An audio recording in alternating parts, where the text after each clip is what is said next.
السلام عليكم ورحمة الله وبركاته. الحمد لله رب العالمين والصلاة والسلام على نبينا محمد وعلى آله وأصحابه ومن تبعهم بإحسان إلى يوم الدين. يا أيها الذين آمنوا اتقوا الله حق تقاته ولا تموتن إلا وأنتم مسلمون. ইমাম বুখারী ট্রাস্ট কর্তৃক আয়োজিত আজকের এই মহতী অনুষ্ঠানে যারা কুলিয়াতুল কোরআনের এই মিলনায়তনে সমবেত হয়েছেন এবং যারা দূর দূরান্ত হতে জুম লিংকের মাধ্যমে আমাদের আজকের এই অনুষ্ঠান দেখছেন, আপনাদের সবাইকে আহলান ওয়া সাহলান জানাচ্ছি। ফাবারাকাল্লাহু ফিকুম ওয়া হাইয়াকুমুল্লাহ ওয়া জাযাকুমুল্লাহু খায়রান। আমাদের দুটো গুরুত্বপূর্ণ বিষয় রয়েছে আজকের এই আলোচনায়। আমি প্রথমে দুটো বিষয়ের মধ্যে আলোচনায় নিয়ে আসতে চাচ্ছি জিলহজ মাসের প্রথম 10 দিনের কি আমল রয়েছে আমাদের জন্য, কেনই বা আমরা এই আমলটা করব। এর কারণ হচ্ছে এটা পৃথিবীর সবচেয়ে উত্তম দিন। এই দিনগুলো পৃথিবীর সবচেয়ে উত্তম দিন। এই দিনগুলো পৃথিবীর উত্তম দিন। আলহামদুলিল্লাহ, বিগত মনে হয় 15-20 বছর ধরে এদেশের মানুষ জানতে পারছে। এর আগে আমরা জানতাম না সবচেয়ে উত্তম দিন কোনগুলো, সবচেয়ে উত্তম রাত কোনগুলো, এগুলো আলোচনায় আসতো না। আমার জন্ম গ্রামে নোয়াখালীতে, সেখানে আমার বেড়ে ওঠা এবং সেখানে মাদ্রাসায় পড়াশোনা করা। আরাফার দিনের সিয়ামের কথা শুনি নাই, আশুরার মুহররমের কথাও শুনি নাই। মানে মানুষের মধ্যে এগুলো খুব ধার্মিক লেভেলে কিছু আমল ছিল, রেয়ার, মাস লেভেলে ছিল না। আলহামদুলিল্লাহ, এখন আমাদের অধিকাংশেরই জানা, তবে জানা থাকার পরেও রিমাইন্ডার প্রয়োজন হয়। মাথায় আছে কিন্তু কাজে নাই, তাই না? অনেক আমল দেখবেন যে মাথায় আছে, কাজে নাই। এক্ষেত্রে নাসিহা, রিমাইন্ডার খুব জরুরি। যেহেতু আমাদের সামনে খুব দ্রুতই চলে আসছে এই দিনগুলো, জিলহজ মাস, এখন আমরা জিলহজ মাসের শেষ দিকে অবস্থান করছি। জিলহজ মাসের প্রথম 10 দিনকে নবী সাল্লাল্লাহু আলাইহি সাল্লাম পৃথিবীর শ্রেষ্ঠ 10 দিন বলে অভিহিত করেছেন এবং এর নাম দিয়েছেন আল আশরু আল আওয়াইল মিন যিল হিজ্জাহ অথবা আশরু যিল হিজ্জাহ, জিলহজ মাসের প্রথম 10 দিন। আমরা একটু ফজিলত নিয়ে কথা বলি। জিলহজ মাসের 10 দিনের ফজিলতের মধ্যে প্রথম হচ্ছে আল্লাহ সুবহানাহু ওয়া তাআলা এই দিনগুলো শপথ করেছেন। আমাদেরকে আল্লাহর নামেই শপথ করতে হয় অথবা আল্লাহর সিফাতে, এছাড়া আমাদের আর কোনো কিছু নিয়ে শপথ করার কোনো পারমিশন নাই। কিন্তু আল্লাহ তার সৃষ্টির যে কোনো জিনিস নিয়েই তিনি শপথ করতে পারেন। তিনি কখনো সময়ের শপথ করেন, যেমন ওয়াল আসর। তিনি কখনো তার সৃষ্টি করা সূর্যের শপথ করতে পারেন, ওয়াশ-শামসি ওয়া দুহাহা। তিনি কখনো বিভিন্ন সময়ের শপথ করেন, কখনো রাতের শপথ করেন, কখনো দিনের শপথ করেন, কখনো চাঁদের শপথ করেন, ওয়াদ দুহা ওয়াল লাইলি ইযা সাজা ওয়ান নাহারি ইযা তাজাল্লা, দিনের শপথ। তিনি সূর্য, চন্দ্র, রাত, দিন এবং তার সৃষ্টির অনেক কিছুর শপথ করতে পারেন। এখানে সূরাতুল ফজরের মধ্যে আমরা দেখি তিনি দুটো জিনিসের শপথ করেছেন। একটা হলো ফজর, ওয়াল ফজরি, আর একটা হলো 10 রাত্রি, ওয়া লায়ালিন আশর। এই 10 রাত্রিটা জমহুরুল মুফাসসিরিন, অর্থাৎ অধিকাংশ মুফাসসিরিন বলেছেন এটা আসলে আশরু যিল হিজ্জা, জিলহজ মাসের প্রথম 10 দিন বোঝানো হয়েছে। তো আমরা দেখতে পেলাম তাহলে আল্লাহ সুবহানাহু ওয়া তাআলা যখন কোনো কিছুর গুরুত্ব বুঝাতে চান, তখন সেই জিনিসের শপথ করে আমাদের সামনে সেটা উপস্থাপন করেন। যখন তিনি সময়ের গুরুত্ব বোঝাতে চাচ্ছিলেন, তখন তিনি ওয়াল আসরে বলেছেন। ছোট্ট সূরা, কি চমৎকার বক্তব্য! মুসলিমদের জন্য কমপ্লিট একটা গাইডলাইন সূরা আল আসরের মধ্যে। তিনি সময় শপথ করেছেন মানুষকে সময়ের গুরুত্ব বোঝানোর জন্য। আর এখানে 10 রাত্রির তথা জিলহজ মাসের প্রথম 10 দিনের শপথ করেছেন এই দিনগুলোর গুরুত্ব বোঝানোর জন্য। এই দিনগুলো পৃথিবীর শ্রেষ্ঠ দিন। জাবির ইবনে আব্দুল্লাহ রাদিয়াল্লাহু তাআলা আনহু থেকে বর্ণিত যে হাদিস, সেখানে রয়েছে নবী সাল্লাল্লাহু আলাইহি সাল্লাম বলেন, আফদালু আইয়ামিদ দুনিয়া আইয়ামুল আশর। আফদালু আইয়ামিদ দুনিয়া, দুনিয়ার সবচেয়ে উত্তম এবং শ্রেষ্ঠ দিনগুলো হচ্ছে আইয়ামুল আশর, আইয়ামু আশরি দিল হিজ্জা, জিলহজ মাসের 10 দিন। আচ্ছা, এরপরে আরও ফজিলত, 3 নম্বর ফজিলত আমরা যেটা দেখতে পাচ্ছি সেটি হচ্ছে এই দিনগুলোর আমল আল্লাহর কাছে সবচেয়ে বেশি প্রিয়। যেহেতু দিন প্রিয়, দিনের আমলও প্রিয়। আপনার প্রিয় মানুষের সব কিছুই প্রিয় লাগে, ঠিক না? বাবাকে যদি ভালোবাসেন, বাবার মুচকি হাসিটা কি যে ভালো লাগে, এবং মাকে যদি ভালোবাসেন, মায়ের হাতের সব খাবারই ভালো লাগে, লবণ বেশি হলেও ভালো লাগে। সুবহানাল্লাহ, সুবহানাল্লাহ। এটা আল্লাহর অদ্ভুত এক সৃষ্টি, বিস্ময়কর এক সৃষ্টি। আল্লাহ যেহেতু আমাদের জন্য অনেক ভালো ভালো সময় দিয়েছেন, দেখেন প্রত্যেকটা ভালো সময়ে ভালো কাজের জোয়ার সৃষ্টি করা হয়েছে। রমাদানের শেষ দশকে কি এক্সক্লুসিভ ইবাদত! আল্লাহ আল্লাহ। পৃথিবীর মানুষ বারবার মিসগাইডেড হয়, তাদেরকে সুপথে আনার কি চমৎকার প্রোগ্রাম ইসলামের ইবাদত, বিশেষ করে মুসলিমদের জন্য। আমাদের শিক্ষা ব্যবস্থার ত্রুটির কারণে আজকে আমরা মানুষকে সুপথে আনতে পারছি না।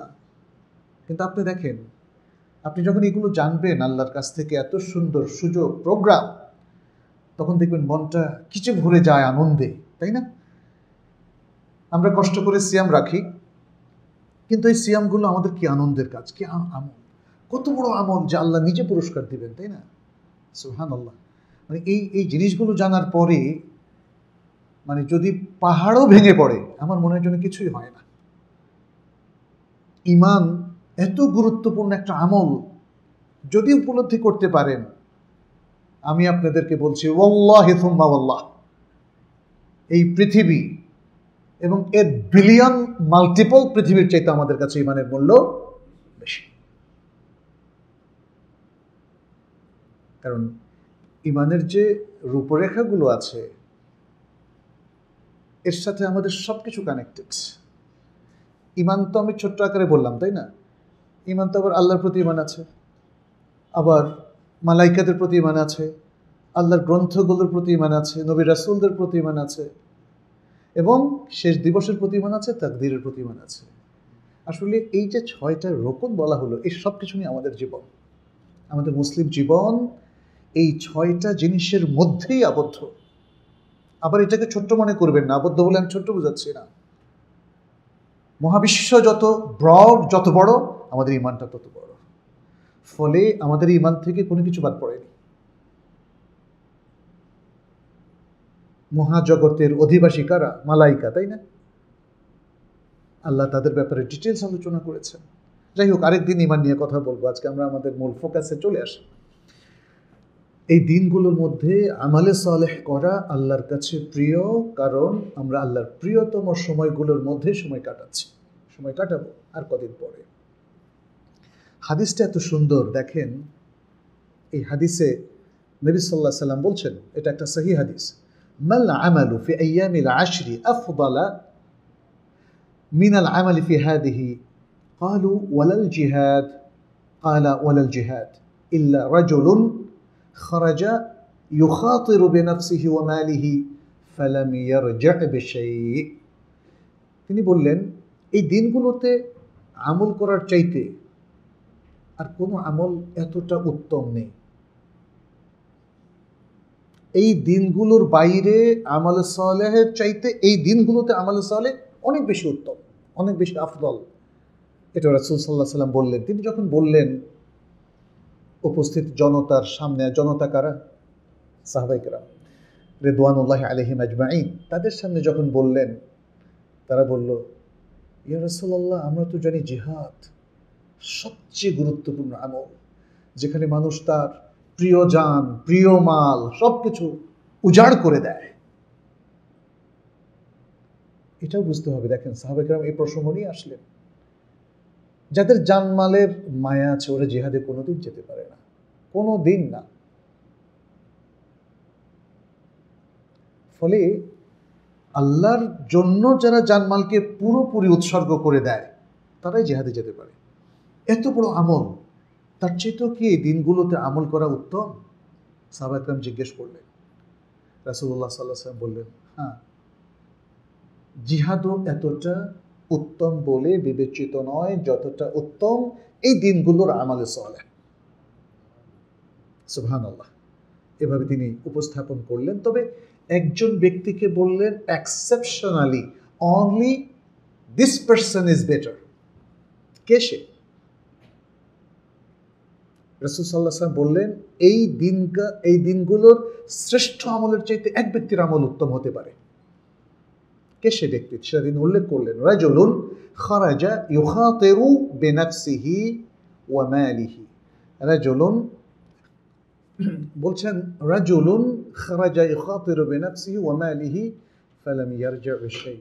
কোন কোন রাওয়ায়াতে এসেছে ফালাম ইয়ারজা মিন যালিকা বিশাই। ওই ব্যক্তি যে তার জানমাল নিয়ে বের হয়েছে, জানমাল আল্লাহর রাস্তায় উৎসর্গ করেছে এবং সে যে জিহাদে বের হয়েছে এরপর কিছু নিয়েই ফেরেনি, সে তার রবের কাছে চলে গেছে। সুবহানাল্লাহ। অবশ্যই সে ব্যক্তির শ্রেষ্ঠ, তাই না? তার সমান তো আর কেউ হতে পারে না, তার সমান আর কেউ হতে পারে না। কিন্তু এই যে এত বিশাল বড় জিহাদ, এর বাইরে তো আমাদের আমলে সালেহের বিশাল এক সুযোগ, মহাসুযোগ আছে, তাই না? এর মধ্যে সবচেয়ে উত্তম বলেছেন যে এই 10 দিনের আমল। আরেকটা হাদিসে নবী সাল্লাল্লাহু আলাইহি ওয়াসাল্লাম বলেন, আচ্ছা এখানে প্রথম হাদিসটা আবু দাউদের মধ্যে এসেছে, সহিহ সুনান আবি দাউদের মধ্যে শেখ আলবানী এটাকে শুদ্ধ বলেছেন, এবং দ্বিতীয় যে হাদিসটা ওটা সহিহ তারগীবের মধ্যে নবী সাল্লাল্লাহু আলাইহি ওয়াসাল্লাম বলছেন, মা মিন আমালিন আযকা ইনদাল্লাহি আযজা ওয়া জাল ওয়া লা আ'যামা আজরান মিন খাইরিন ইয়া'মালুহু ফি আশরিল আযহা। যেসব আমলের মাধ্যমে আল্লাহ সন্তুষ্টি এবং সর্বোত্তম মর্যাদা লাভ করা যায়, জিলহজ মাসের প্রথম 10 দিনের আমল তার মধ্যে সবচেয়ে উত্তম, তার চাইতে পবিত্র, তার চাইতে উত্তম আর কোনো আমল নেই। এটা কে বলেছেন? নবী সাল্লাল্লাহু আলাইহি ওয়াসাল্লাম। সহিহ তারগীবের মধ্যে হাদিসটা এসেছে, শেখ আলবানী এটাকেও বিশুদ্ধ হাদিস বলেছেন। 4 নম্বর ফজিলত, এটা হচ্ছে একটা অবজারভেশন থেকে। কিরকম? যে এই 10 দিনের মধ্যে যে ইবাদতগুলোর সমারোহ তৈরি হয় এটা আর কোনো 10 দিনের মধ্যে নাই। কি বলেছি? অবজারভেশন। অবজারভেশন মানে কি? একদম ওহী ছাড়া নিজস্ব অবজারভেশন না, ওহীর আলোকে। এখানে হজটা, তাই না, অন্যতম আমল। আল হাজ্জ আরাফা কোন দিন? 9 মুহররম, আরাফার দিন যেটাকে বলা হয় ইয়ম আরাফা। এটা কিন্তু 9ম দিন, জিলহজ মাসের 9ম দিন। হজের প্রোগ্রামটা তো আর কোনো মাসে নেই। আরাফার দিন ছাড়া কি আর কোনো দিন ইয়ম আরাফা হতে পারে? ইয়ামুন নাহর, নবী সাল্লাল্লাহু আলাইহি ওয়াসাল্লাম বলেছেন, আ'যামু আইয়ামিদ দুনিয়া, দুনিয়ার এককভাবে সবচেয়ে শ্রেষ্ঠ দিন কোন দিন? কোরবানির দিন। কোরবানির দিন। তো কোরবানির দিন কয়টা? একটাই তো, ইয়ামুন নাহর। সেটা হচ্ছে আল ইয়ামুল আশির মিন যিল হিজ্জাহ, জিলহজ মাসের 10ম দিন, পৃথিবীর সবচেয়ে শ্রেষ্ঠ দিন। আরাফার দিনও শ্রেষ্ঠ, কিন্তু নবী সাল্লাল্লাহু আলাইহি ওয়াসাল্লাম বললেন সবচেয়ে শ্রেষ্ঠ কোনটা? কোরবানির দিন। অনেকে এই ভুলটা করে, এখনো ভুলটা করে। যখন আমরা জিজ্ঞেস করি পৃথিবীর সবচেয়ে শ্রেষ্ঠ দিন কোনটা, তারা বলে আরাফার দিন। কিন্তু নবী সাল্লাল্লাহু আলাইহি ওয়াসাল্লাম হাদিস বলছে কোন দিন? ইয়ামুন নাহর, কোরবানির দিন। তাহলে দুটোর মধ্যে কি কোনো কন্ট্রাডিকশন আছে? আরাফার দিন তো তার শ্রেষ্ঠতা সেটা অন্যরকম ভাষ্যর, আমাদের কম্পেয়ার করার কোনো প্রয়োজন নেই। আপনার বাবা নাকি মা শ্রেষ্ঠ? যদি দুজনই আল্লাহওয়ালা হন, আপনার প্রিয় মানুষ হন, কাকে বলবেন কে শ্রেষ্ঠ বেশি? হ্যাঁ, তাই না? দুজনই শ্রেষ্ঠ। মায়ের জায়গায় মা, বাবার জায়গায় বাবা। কিন্তু যদি বলা হয় কার কীর্তি এখানে অধিক গুরুত্বপূর্ণ, তাহলে বাবার কথা চলে আসে। মা কি তখন পরশ্রী কাতর হবে যে তুমি তোমার বাবাকে বেশি মূল্য দিলা, তাকে পরিবারের কর্তা বানায় দিলা, আর আমাকে গৃহিণী বানায় দিলা? হ্যাঁ, এই কথাটা কি বলা সঠিক হবে? হবে না। আসলে মানে আমরা কম্পেয়ার করতে গিয়ে একজনের মুখোমুখি আরেকজনকে দাঁড় করাবো না। আমার মা আমার কাছে সবচেয়ে প্রিয়, আমার বাবাও আমার কাছে সবচেয়ে প্রিয়। কম্পেয়ার করে একজনের উপর আরেকজনকে প্রাধান্য দেওয়া যাবে না। তবে পরিবারের কর্তা কে? বাবা। এখানেও তাই। আরাফার দিন এতই শ্রেষ্ঠ দিন, নবী সাল্লাল্লাহু আলাইহি সাল্লামের হাদিসে বলা হয়েছে আল্লাহ সেদিন নিচের আসমানে নেমে আসেন আর বান্দাদেরকে নিয়ে গর্ববোধ করতে থাকেন, গৌরব বোধ করতে থাকেন, গৌরব প্রকাশ করতে থাকেন। ইউবাহি বিহিমাল মালাইকা, ফেরেশতাদের কাছে। মানে তিনি এত খুশি হন। কারণ কি? বান্দারা এক্সক্লুসিভলি আজকে আরাফার ময়দানে সাদা কাপড় পরে তার কাছে হাত তুলে দোয়া করছে, কাঁদছে অঝোর ধারায়। এখনো আমরা দেখি, আপনারা যারা হজে যান দেখবেন, সুবহানাল্লাহ, সেই দুপুরের পর থেকে সন্ধ্যা পর্যন্ত মানুষ কেঁদেই যাচ্ছে আল্লাহর মার্সি পাওয়ার জন্য, আল্লাহর দরবারে হাজিরা দিচ্ছে, লাব্বাইকা বলছে। সুবহানাল্লাহ। এক জান্নাতি পরিবেশ, অসাধারণ পবিত্র পরিবেশ। সুবহানাল্লাহ। এটা যারা নাস্তিক ওরা বুঝবে না, যারা বিশ্বাসী নয় ওরা বুঝবে না, যাদের দুর্বল বিশ্বাস ওরা বুঝবে না, যারা বলে বেশি বেশি হজ উমরা করার দরকার নেই তারাও বুঝবে না। আলহামদুলিল্লাহ, আমরা মক্কা মদিনাতে অনেক লম্বা টাইম ছিলাম। সুযোগ হলেই বাইতুল্লাহ আমরা ছুটে গিয়েছি সুন্নাহ ভিত্তিক আমল নিয়ে। উমরা কিংবা হজ সুন্নাহ ভিত্তিক। প্রতিবারই মনে হয়েছে নতুন করে আল্লাহর আরও বেশি সান্নিধ্য পেলাম, মনে হয়েছে আরও অনেক কিছু শিখলাম, আর একটু ইবাদত করতে পারলাম। এই যে বান্দার মধ্যে এই যে একটা অনুভূতি তৈরি হয়, এটা কিন্তু অনেক মূল্য, এটার মূল্য অনেক বেশি। এই অনুভূতিগুলো যখন মানুষ হারায় তখন সে সব ধরনের অপবিত্র কাজ করতে পারে, অন্যায় কাজ করতে পারে, অপরাধ করতে পারে। আজকে আমাদের দেশে হচ্ছে এটা কি? মানুষের পবিত্র অনুভূতিগুলো ধ্বংস হয়ে গেছে। মানুষ তার রবের কথা ভুলে যাচ্ছে। প্রত্যেকটা ইভেন্টে, প্রত্যেকটা কাজে সে তার রবের কথা মনে করে না। যদি মনে করত তাহলে তার মধ্যে তাকওয়া থাকতো, তার মধ্যে আল্লাহর ভয় থাকতো এবং সে ভালো হতে পারত। তো এই সময়গুলোর মধ্যে আমরা দেখতে পাচ্ছি যে খুব ভালো ভালো কাজের একটা চমৎকার সুযোগ তৈরি হয়েছে, যেই ঘোষণাটা আল্লাহ সুবহানাহু ওয়া তাআলা হজের ঘোষণার মধ্যে ইনক্লুড করে দিয়েছেন। সূরাতুল হজ্জের 28 নম্বর আয়াত, ওয়াআযযিন ফিন নাস বিল হজ্জি ইয়াতুকা রিজালান ওয়া আলা কুল্লি যামিরিন মিন কুল্লি ফাজ্জিন আমিক। ইব্রাহিম আলাইহিস সালামকে আল্লাহ সুবহানাহু ওয়া তাআলা এই নির্দেশ দিয়েছিলেন, মানুষের মধ্যে হজের ঘোষণা দিয়ে দাও। তারা পদব্রজে হেঁটে আসবে এবং ক্ষীণকায় প্রত্যেক উটের পিঠে চড়ে আসবে দূর দূরান্ত হতে। কেন আসবে? লিয়াশহাদু মানাফিআ লাহুম, যেন তারা তাদের জন্য যত কল্যাণ আল্লাহ রেখেছেন সেগুলো প্রত্যক্ষ করে, সে কল্যাণগুলো নিতে পারে, সে কল্যাণ দ্বারা সিক্ত হয়, সমৃদ্ধ হয়, আলোকিত হয়।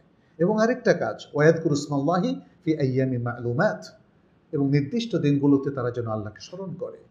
আলা মা রাযাকাহুম মিন বাহিমাতিল আনআম, আল্লাহ তাদেরকে যে গবাদি পশুর যে রিজিকটা দিয়েছেন কুরবানির মাধ্যমে। আইয়ামুল মা'লুমাত মানে আইয়ামুত তাশরিক, 11, 12, 13। তো সুতরাং এই দিনগুলোতে দেখেন কত ভালো ভালো কাজের সমারোহ।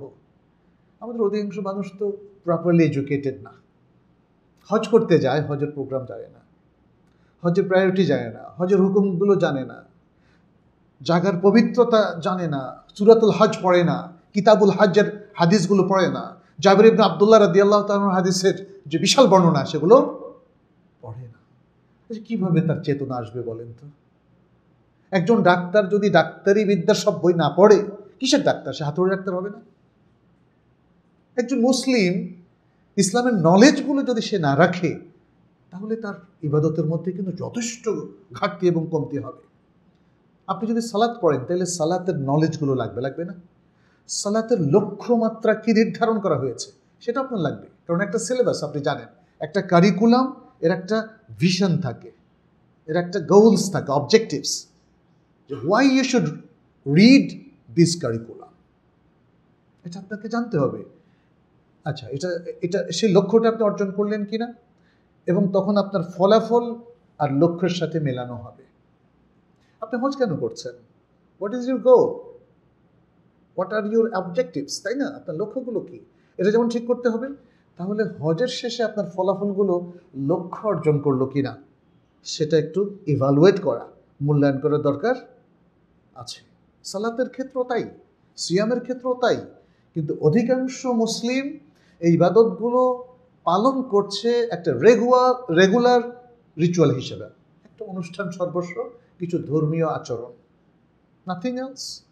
ফলে সালাত কিন্তু আমাদের আচরণকে পরিবর্তন করছে না।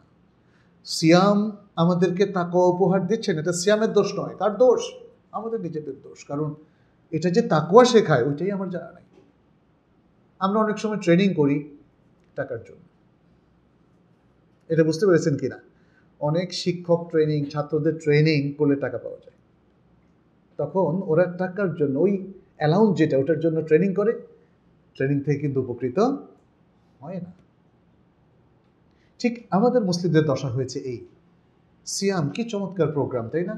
এর থেকে বেনিফিটগুলো অর্জন করতে পারছি না, কারণ আমরা এই যে ইফতার মজা, আমার ঈদ আসছে, ঈদের পোশাক, এই তুমি কি কিনেছো আমাকে, তাই না? এগুলোর মধ্যে শেষ। তাহলে সিয়ামের সমস্ত বেনিফিট মুসলিমরা ঢুকিয়ে ফেলেছে কিসে? ঈদের নাটকের মধ্যে। বাংলাদেশি মুসলিমদের কথা বলছি। আর পোশাক কেনা বেচার মধ্যে। আর ওই দিন বাহারি পোশাক পরে একটু হাঁটো, চলো আড্ডা দাও। তাহলে আর বেনিফিট তো সে পাবে না, বিকজ সে বেনিফিটের জন্য কোনো মানসিকভাবে এবং বাস্তবিকভাবে কোনো ব্যবস্থা করেনি। সালাত পড়ছে কারণ সে সালাত দেখছে বাবা মা তাকে বলছেন এটা ফরজ, পড়তে হবে।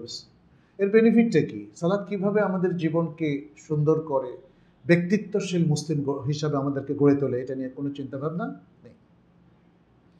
ফলে যারা হজ করতে যাচ্ছেন তাদেরও একই দশা। বরং হজে আমার মনে হয় আমাদের অনেকের অবস্থা আরো গুরুচর। কেন? তারা আলহজ হতে যায়। আপনি আলহাজ অমুককে আপনার ভোটটি প্রদান করবেন, সে জনপ্রতিনিধি, গ্রামে গঞ্জে, ইউনিয়ন, পৌরসভা, সবখানে, দেশের এমপি ইলেকশন, সেখানে আলহাজ লকবটা ব্যবহার করে। আমি আপনাদেরকে বলি, আসলে মানে এরকম আলহাজ লকব সাহাবাদেরকে ব্যবহার করেছেন নবী সাল্লাল্লাহু আলাইহি সাল্লাম, আমাদের কোনো আলেম, কোনো ইমাম কেউ করেননি। তাহলে এটা জায়েজ হলো কি করে? আমি ফিকহের ছাত্র, শরিয়ার ছাত্র, আমি এটা জায়েজ হওয়ার কোনো কারণ দেখি না। কেউ একজন তার ভিজিটিং কার্ডে আলহাজ লিখবে, এটা জায়েজ হওয়ার কোনো কারণ দেখি না, কোনো দলিলও নেই। বরং সকল দলিল বলছে এইভাবে কোনো লকব ইউজ করা যাবে না। তাহলে আপনি তো তাহলে মুসল্লিও লিখতে পারেন, মুসল্লি আব্দুস সামাদ, রোজাদার আব্দুস সামাদ, জাকাতদাতা আব্দুস সামাদ, মানে এভাবে এটা হাস্যকর আসলে, তাই হাস্যকর না? বাট হাস্যকর একটা জিনিস যখন সমাজে প্রচলিত হয়ে যায় তখন এটা গ্রহণযোগ্য হয়ে যায়, আর হাস্যকর থাকে না। ঠিক যেমনটি আপনি দেখেন মুসলিম সমাজে মেয়েদের পোশাকের কালচারটা এত অশ্লীল, চোখ তুলে রাস্তায় হাঁটা যায় না, বিশেষ করে শহর অঞ্চলে। আর ইউরোপ আমেরিকা তো বলাই বাহুল্য, সেই কালচারটাই আমাদের দেশে চলে এসেছে। কিন্তু মানুষ যখন অভ্যস্ত হয়ে যায় তখন এই অশ্লীলতা, উলঙ্গপনা গা সওয়া হয়ে যায়। গা সওয়া হয়ে যাওয়া মানেই জায়েজ এটা কিন্তু নয়, এটা বুঝতে হবে, এটা বুঝতে হবে। যাই হোক, আমরা আসি তাহলে ইবাদতের এই সুন্দর সমারোহ আমরা দেখতে পাচ্ছি এই 10 দিনের মধ্যে। ফলে এটা একটা বিশেষ মর্যাদাপূর্ণ উপলক্ষ বলে আমাদের কাছে প্রতীয়মান হয়। পঞ্চম যে ফজিলত, সে আরাফার দিন। আরাফার দিনের ফজিলতের যে হাদিসটা, এটা একটু বলি। নবী সাল্লাল্লাহু আলাইহি সাল্লাম বলেছেন, এটা আয়েশা রাদিয়াল্লাহু তাআলা আনহা থেকে বর্ণিত, মা মিন ইয়াউমিন আকথারা মিন আন ইউ'তিকা আল্লাহু ফীহি আবদান মিনান নার মিন ইয়াউমি আরাফা ওয়া ইন্নাহু লা ইয়াদনু থুম্মা ইউবাহি বিহিমুল মালাইকাতা ফায়াকুলু মা আরাদা হাউলা। আল্লাহ তার বান্দাকে জাহান্নাম থেকে মুক্তি দেন অধিক হারে, এটা কোনো দিন দেন না আরাফার দিন ছাড়া, আর এত অধিক হারে মানুষকে আল্লাহ জাহান্নাম থেকে মুক্তি দেন না। এটা হলো হাদিসের বক্তব্য। মুক্তি দেন কিন্তু এত অধিক হারে না। সবচেয়ে অধিক হারে বেশি মুক্তি দেন কোন দিন? আরাফার দিন। এটা হলো মূল মাফহুম। এরপরে বলা হয়েছে যে তিনি নিকটবর্তী হন। নিকটবর্তী হন মানে ইলাস সামাইদ দুনিয়া, নিচের আসমানে আল্লাহ চলে আসেন। এই হাদিস দ্বারা স্পষ্ট করে সেটা বোঝানো হয়েছে এটা আল্লাহর সিফাতে ফাইলিয়া। এটা হলো সিফাতে ফাইলিয়া, এটা অস্বীকার করার কোনো সুযোগ নেই, এটা তা'উইল করা বা অপব্যাখ্যা করারও কোনো সুযোগ নেই। কিভাবে আসেন? আল্লাহকে আসতে পারেন না? যেহেতু আল্লাহ রাসূল সাল্লাল্লাহু আলাইহি ওয়াসাল্লাম একটা বিশুদ্ধ হাদিসে সংবাদ দিয়েছে, আমাদেরকে বিশ্বাসটা অবশ্যই পোষণ করতে হবে। এটা নিয়ে আর ব্যাখ্যা অপব্যাখ্যা, উল্টা পাল্টা কথাবার্তা, নিজের মন গড়া কথা বলার কোনো সুযোগ নাই। তুম্মা ইউবাহিবু বিহিমুল মালাইকা, এরপর আল্লাহ সুবহানাহু ওয়া তাআলা এই বান্দাদেরকে নিয়ে ফেরেশতাদের কাছে গৌরব বোধ করেন এবং বলেন এরা কি চায়। দেখেন কি চমৎকার মমতাপূর্ণ কথা। এটা কিন্তু আল্লাহর মমতাপূর্ণ কথা, যে বান্দাদেরকে নিয়ে তিনি গৌরব বোধ করেন তাদের ব্যাপারে তিনি ফেরেশতাদেরকে জিজ্ঞেস করছেন মা আরাদা হাউলাই, এরা কি চায়। তাহলে বুঝতে পেরেছেন আল্লাহ তাদেরকে কি পরিমাণ পুরস্কার দেবেন। সুবহানাল্লাহ। আচ্ছা, এরপরে আমরা কিছু আমল নিয়ে সরাসরি চলে যাই, যেহেতু আমাদের কাছে আরো অনেক আলোচনার বিষয় রয়ে গেছে। জিলহজ মাসের প্রথম 10 দিনের কিছু আমলের মধ্যে আমরা বলবো যে কিছু আছে কমন ইবাদা, এগুলোকে আম বলা হয়, কমন ইবাদা। আর কিছু আছে খাস ইবাদা, যেটা জিলহজ মাসের এই দিনগুলোর সাথেই সংশ্লিষ্ট, এগুলো অন্য সময় করা যায় না। আচ্ছা, তাহলে কমন ইবাদত, খাস ইবাদত। খাস ইবাদতের কথা আমরা একটু, আচ্ছা কমন ইবাদতের কথা বলি। কমন ইবাদতের মধ্যে আছে নফল সালাহ বা 5 ওয়াক্ত সালাহ। 5 ওয়াক্ত সালাহ কিন্তু সারা বছর, তাই না? এছাড়া সালাতুদ দুহা, সালাতুত তাহাজ্জুদ সহ ইত্যাদি এগুলো। এছাড়া আছে সওম, এটা রমাদানের সওমের কথা বলা হচ্ছে না, নফল সওম, সোমবার বৃহস্পতিবার সওম অথবা নফল যে কোনো সওম, এটাও সারা বছর আমরা করতে পারি। দান খয়রাত সাদাকা, অন্য সময় করার চাইতে এই সময় করাটা বেশি বেশি মর্যাদাপূর্ণ, বেশি সওয়াব আল্লাহ তাআলা দিবেন এখানে। তাসবিহ তাহলিল, তাসবিহ তাহলিল যেমন সকাল সন্ধ্যার যে আদকারগুলো, সেগুলো আমরা অন্য সময় পড়ি, তবে এই সময় পড়লে এটা মাল্টিপল সওয়াবের কারণ হবে। আচ্ছা, এছাড়া রাসূল সাল্লাল্লাহু আলাইহি ওয়াসাল্লামের প্রতি আমরা দরুদ পাঠ করতে পারি। সালাতের মধ্যে যে দরুদটা আমরা পাঠ করি সেটা সবচেয়ে উত্তম। আমরা পাপ থেকে তওবা করতে পারি, এটা বিশাল সুযোগ। মনে রাখবেন যে কোনো ফজিলতের সময় তওবা বেশি কবুল হয়, এবং আল্লাহ তাআলা এই ফজিলতের সময়গুলো দিয়েছেন যে মানুষ এ সময় তার হার্টকে সফট করে ফেলে এবং আল্লাহমুখী হয়, ফলে তওবার একটা অনুকূল পরিবেশ তৈরি হয়। এই সুযোগটা কিন্তু হারানো যাবে না। আজকে এই হালাকা থেকে ফিরে গিয়ে আপনাদের প্রতি আমার নাসিহত হচ্ছে, প্রত্যেকে তার পরিবারের সব সদস্যের কাছে পৌঁছাবেন, চলো আমরা তওবা করে ফেলি। তওবা করলে কি লাভ হয়? একদম পুরোপুরি পাপমুক্ত হয়ে যাওয়া যায়। এবং এটা কন্টিনিউয়াসলি করবেন, শুধু আজকের জন্য না, মাঝে মাঝে আপনারা যারা জিনিসগুলো এখন বুঝতে পেরেছেন, মেসেজটা পেয়েছেন, তারা পরিবারের সবার কাছে একসাথে হয়ে আমরা একটু তওবা করি। তওবার কোনো আনুষ্ঠানিকতা নাই, হ্যাঁ, যেটা মানে অনেকেই তওবা পড়ায়, তওবা করে করায়, এগুলো কোনো কিছু না। তওবা হচ্ছে মনের, যেটা আমরা জানি যে মনে অনুতপ্ত হওয়া, যে আল্লাহ আমি তোমার বান্দা হিসেবে অনেক ভুল করে ফেলেছি, অনেক পাপ করে ফেলেছি, ইচ্ছায় অনিচ্ছায়, জেনে না জেনে, আমি তোমার কাছে ক্ষমা চাই এবং ওয়াদা করি আর যে ইচ্ছা করে কখনো করব না, অনিচ্ছা করে করব না। এই ওয়াদা করাটা অর্থহীন, কারণ তাই না, যে আল্লাহ অনিচ্ছায় কোনো কিছু করবো না। অনিচ্ছায় তো, অনিচ্ছায় করা না করা এটার ক্ষমতাই আমাদের নাই, আসলে ভুলে হয়ে যায়, অতএব সেটা ভিন্ন প্রসঙ্গ। আমরা আল্লাহর কাছে তওবা করব, তাহলে আল্লাহ ইচ্ছা করে কোনো পাপ আর করব না। তাহলে যে পাপ হয়েছে তার জন্য অনুতপ্ত হওয়া, এই পাপটা আর রিপিট করব না, এই পাপ থেকে আল্লাহর কাছে ক্ষমা চাওয়া, 3টা জিনিস মিলে হচ্ছে তওবা। আর যদি বান্দার হক হয়ে থাকে তাহলে হয় তার কাছ থেকে ক্ষমা চেয়ে নেওয়া, অথবা তার হকটা তাকে ফেরত দেওয়া। সব হক কিন্তু ফেরত দেওয়া যায় না। তাহলে ক্ষমা চাওয়াটাই হলো সেই জায়গায় একমাত্র কাজ। ক্ষমা যদি না চাওয়া, মানে চাওয়ার যদি কোনো সুযোগ না থাকে, আপনি ক্ষমা চাওয়ার কোনো সুযোগ আর পেলেন না, তাহলে কি করবেন? তাই না? এটাও একটা প্রশ্ন। তাহলে তার জন্য দোয়া করবেন সারা জীবন। এটা শাস্তি না, এটা হচ্ছে আসলে একটা পথ খুঁজে নেওয়া যে এই ব্যক্তির কাছ থেকে আমি ক্ষমা চেয়ে নিতে পারলাম না। আপনি কতদিন আল্লাহর কাছে ক্ষমা চেয়ে ওই ব্যক্তির হক নষ্ট করার পরে নিশ্চিন্ত হতে পারবেন যে আল্লাহ এবার আপনাকে ক্ষমা করেছে? সুযোগ নাই। সুতরাং সারা জীবন যখনই মনে পড়ে তার জন্য দোয়া করবেন। আর যদি তার হকটা অর্থনৈতিক বা সম্পদ ভিত্তিক হয়, তাহলে তার কোনো হকদার যদি না পাওয়া যায়, তাকে যদি না পাওয়া যায়, তার পক্ষে এটা সাদাকা করে দেবেন।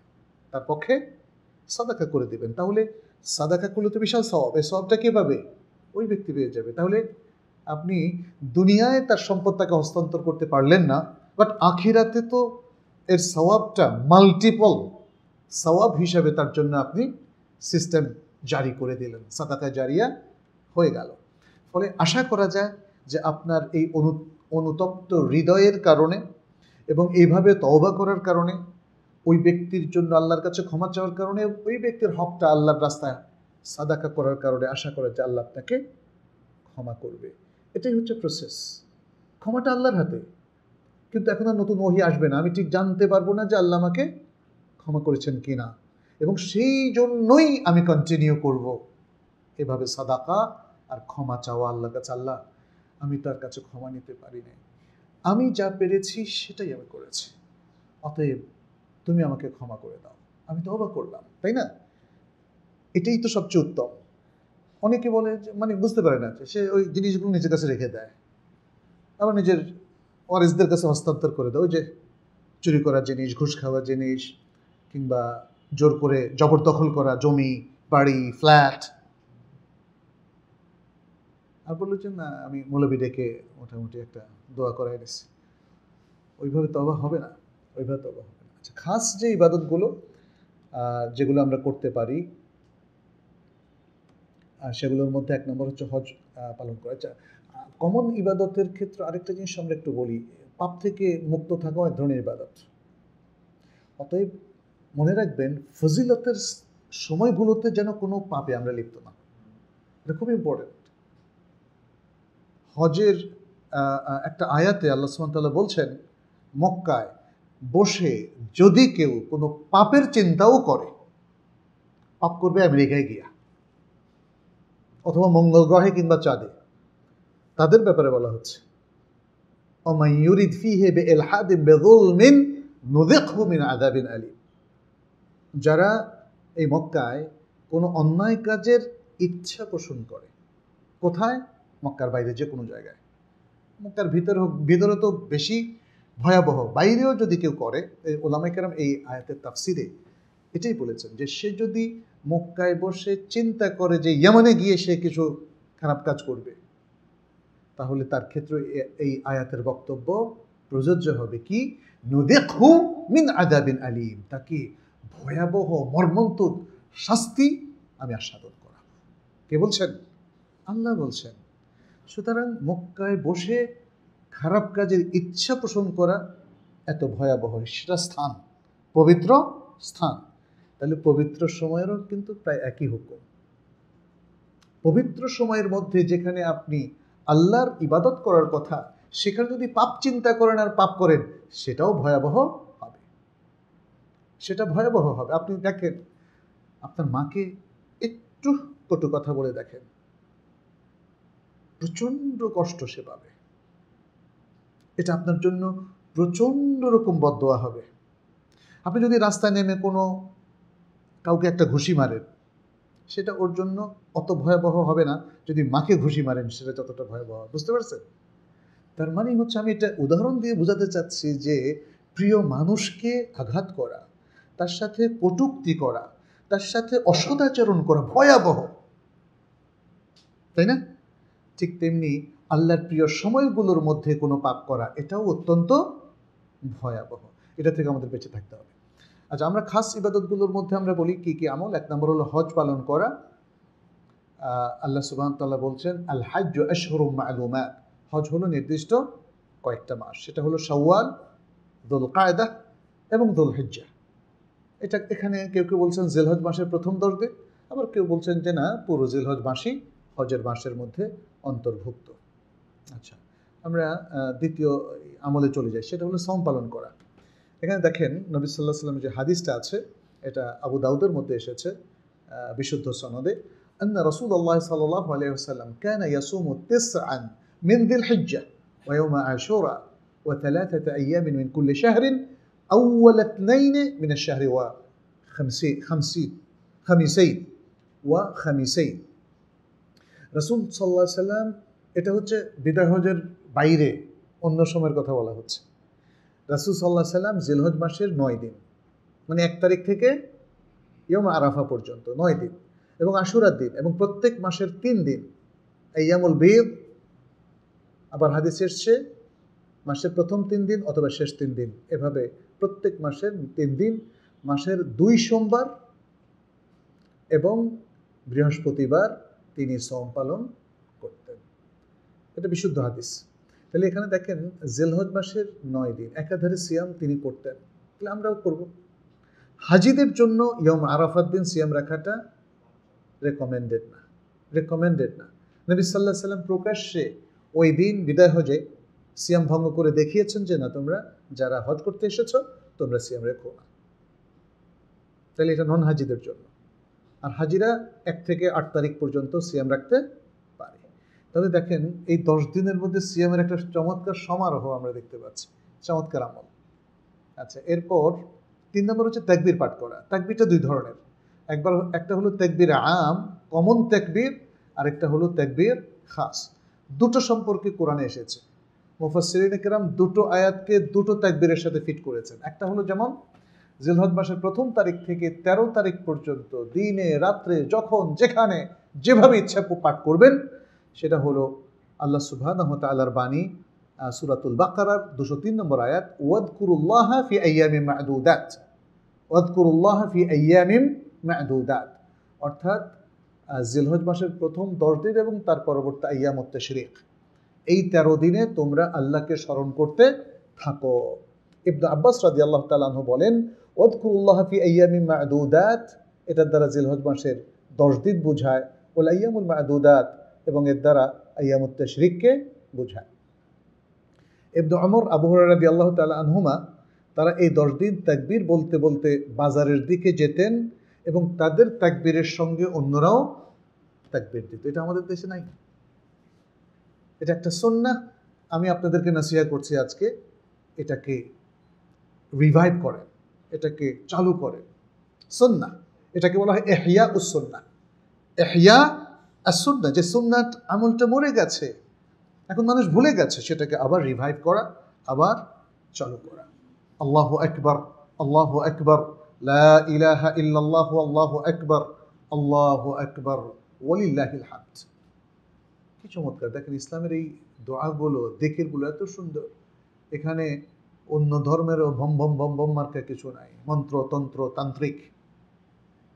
অসাধারণ ইসলামের আজকারগুলো। আল্লাহু আকবার, আল্লাহ মহান, লা ইলাহা ইল্লাল্লাহ, আমাদের ঈমান আকীদার সাথে 100% অ্যালাইনড। আল্লাহ ছাড়া সত্যিকার আর কোনো ইলাহ নেই। মানে এই আজকারগুলো পৃথিবীর মহাসত্য তথ্য উপস্থাপন করছে।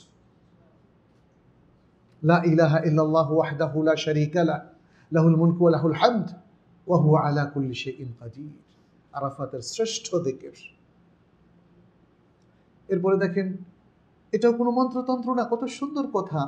তালবিয়া, যেটা হজের স্লোগান, এটাকে হাদিসে জাবেরের মধ্যে বলা হয়েছে তাওহীদ।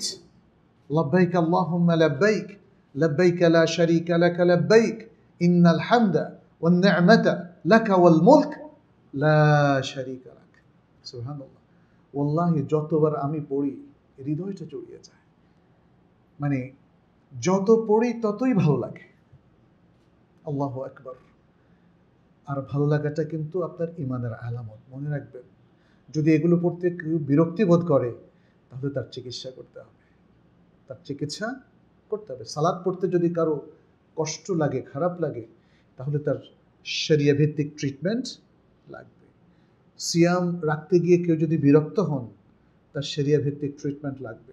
জাকাত দিতে যদি কেউ অনীহা প্রকাশ করে, অথবা জাকাতটাকে খুব ভালো করে হিসাব নিকাশ করে দেওয়ার ব্যাপারে তার আগ্রহ না থাকলে বুঝতে হবে তার ভেতরে কোথাও কিছু একটা ভাইরাস এখনো রয়ে গেছে, ওটার ট্রিটমেন্ট লাগবে, চিকিৎসা লাগবে। এটা যদিও আমি একটু মজা করে বললাম, বাট ইটস রিয়ালিটি, সত্যি। একজন মোমেন ফরজ জাকাত না দিয়ে কেমনে থাকতে পারে? একজন মোমেন ফরজ সালাত না পড়ে কেমনে ঘুমিয়ে থাকতে পারে বলেন? অথবা দুনিয়ার কাজে ব্যস্ত, সালাত পড়ার সময় তার হচ্ছে না। অনেকে তো নাটক সিনেমা নিয়ে অনলাইনে ব্যস্ত, অথচ সে সালাত পড়ছে না। একজন মোমেন, তার উপর হজ ফরজ হয়েছে, কিভাবে হজ না করে নিশ্চিন্ত থাকতে পারে বলেন? আজকে মোমেনদের দুর্দশা দেখলে মনে হচ্ছে আসলে কত গাফেল। আজকে আমাদের সমাজে দেখেন না, কে কার ক্ষতি করতে পারে সেই উৎসবে মেতে উঠেছে। দেশে কে কত অরাজক পরিস্থিতি করতে পারে আজকে সেই উৎসব চলছে কিনা বলেন? আমাদের দেশে আজকে নারী অধিকারের নামে দেখেন বেশ্যাবৃত্তির অনুমতি চাচ্ছে, সমকামিতার লিগ্যাল পারমিশন চাচ্ছে, জেনা ব্যভিচারের একদম মানে ফ্রি লাইসেন্স চাচ্ছে কিনা বলেন? এটা কিভাবে সম্ভব মুমিনদের পক্ষে? একটা মুসলিম সোসাইটিতে এই চাওয়াটা, এটা কি মানবাধিকার? অশ্লীলতা কি মানবাধিকার? জেনা ব্যভিচার মানবাধিকার? সুবহানাল্লাহ। আসলে মূল ব্যাপারটা হলো, মানুষের ঈমান আকীদা যখন হারিয়ে ফেলল, তখন তার চিন্তায় অন্য ধর্মীয় চিন্তা চলে আসলো, অন্য কালচারের চিন্তা চলে আসলো। কারণ পৃথিবীতে অনেক মানুষ এগুলোকে অধিকার মনে করে। আমার ভয় হয় কোন দিন মনে করে যে চুরি করাও অধিকার। মুসলিম দেশের পার্শ্ববর্তী দেশগুলো সব সময় দেখবেন বলবে যে মুসলিম দেশগুলো দখল করা তাদের অধিকার, মুসলিমদের স্বার্থ নষ্ট করা তাদের অধিকার, মুসলিম নারীদেরকে অশ্লীল জীবনে নিয়ে আসা তাদের অধিকার, মুসলিমদেরকে ঈমান হারা করা তাদের অধিকার। ইন্না লিল্লাহি ওয়া ইন্না ইলাইহি রাজিউন। এটার মূল কারণটা কি জানেন? Most of the Muslims are not properly educated. অধিকাংশ মুসলিমরা দিনদারি শেখে নাই। অনেক কিছু শিখেছে, বাট দিনদারি শেখে নাই। অধিকাংশ মুসলিমরা ঈমানটাকে ভালো করে শেখে নাই। আর এই যে এত চমৎকার প্রোগ্রাম আল্লাহ তাআলা রেখে দিয়েছেন একের পর এক, রমাদানের শেষ 10 দিন, 10 রাত্রি, তারপর হারাম মাস, তারপর জিলহজ মাসের প্রথম 10 দিন, আইয়ামুত তাশরিক, মুহররম মাস, আশুরা, তাই না? এরকম এই যে চমৎকার সব উপলক্ষ তিনি তৈরি করে দিয়েছেন, এগুলোর উপরেও এগুলোকে আমরা দেখেন রিচুয়ালিস্টিক করে ফেলেছি। কিছু আমল, আশুরার দিনের কাজ কি? সিয়াম পালন শেষ। এর কি কোনো শিক্ষা নাই? আশুরার শিক্ষা গিয়ে লাগালো কোথায়? কারবালায়। অথচ এই শিক্ষাটা হলো কোথায়? মুসা আর ফেরাউনের সাথে হক আর বাতিলের যে দ্বন্দ্ব, রাসূল সাল্লাল্লাহু আলাইহি ওয়াসাল্লাম তো সেটা স্পষ্ট করে দিয়েছেন, তাই না?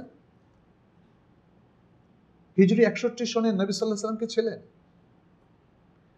পৃথিবীতে সবসময় হক আর বাতিলের দ্বন্দ্ব হয়, এখনো চলছে, কিন্তু এগুলোকে কি আমি কোনো একটা ফজিলতের সাথে রিলেট করব? আজকের যে দ্বন্দ্ব, সেটা আমি রাসূল সাল্লাল্লাহু আলাইহি ওয়াসাল্লামের কোন হাদিসের সাথে রিলেট করব বলেন? তাই না? কোন ঘটনার সাথে রিলেট করব?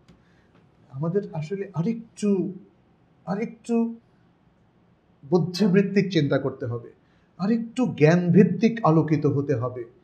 তথ্য, রিয়াল বিশুদ্ধ তথ্যগুলো আমাদের সম্ভারে একত্রিত করতে হবে, অর্জন করতে হবে, এবং তার মধ্য দিয়ে আমরা আশা করি যে হয়তো আমাদের এই যে আমলগুলো, এগুলো সিগনিফিক্যান্ট হবে, তাৎপর্যপূর্ণ হবে। যাই হোক, তাহলে এটা হলো প্রথম আমলটা। তাকবীরের মধ্যে একটা হলো তাকবীর আম, এটা যে কোনো সময় যে কোনোভাবে চলবে, এবং এটা সাহাবায়ে কেরামের মধ্যে আমরা দেখি যে তারা এটা বাইরে বের হওয়ার সময় জোরে জোরে তাকবীর দিতেন, পুরুষ সাহাবীরা, মহিলা না। এবং তাদের সাথে সুরে অন্যরাও তাকবীর দিত। এবং এই তাকবীরটা আমরা যদি পারি প্রত্যেকেই নিজ নিজ এলাকায়, ঘরে, ঘরের বাইরে আমরা চেষ্টা করব। ঘর থেকেই শুরু করেন না, আপনার ঘরে সবাই তাকবীর দিচ্ছে কিনা দেখেন না, তাই না? আচ্ছা, দ্বিতীয় হচ্ছে নির্দিষ্ট দিনে তাকবীর, এটাকে তাকবীরে খাস বলা হয়।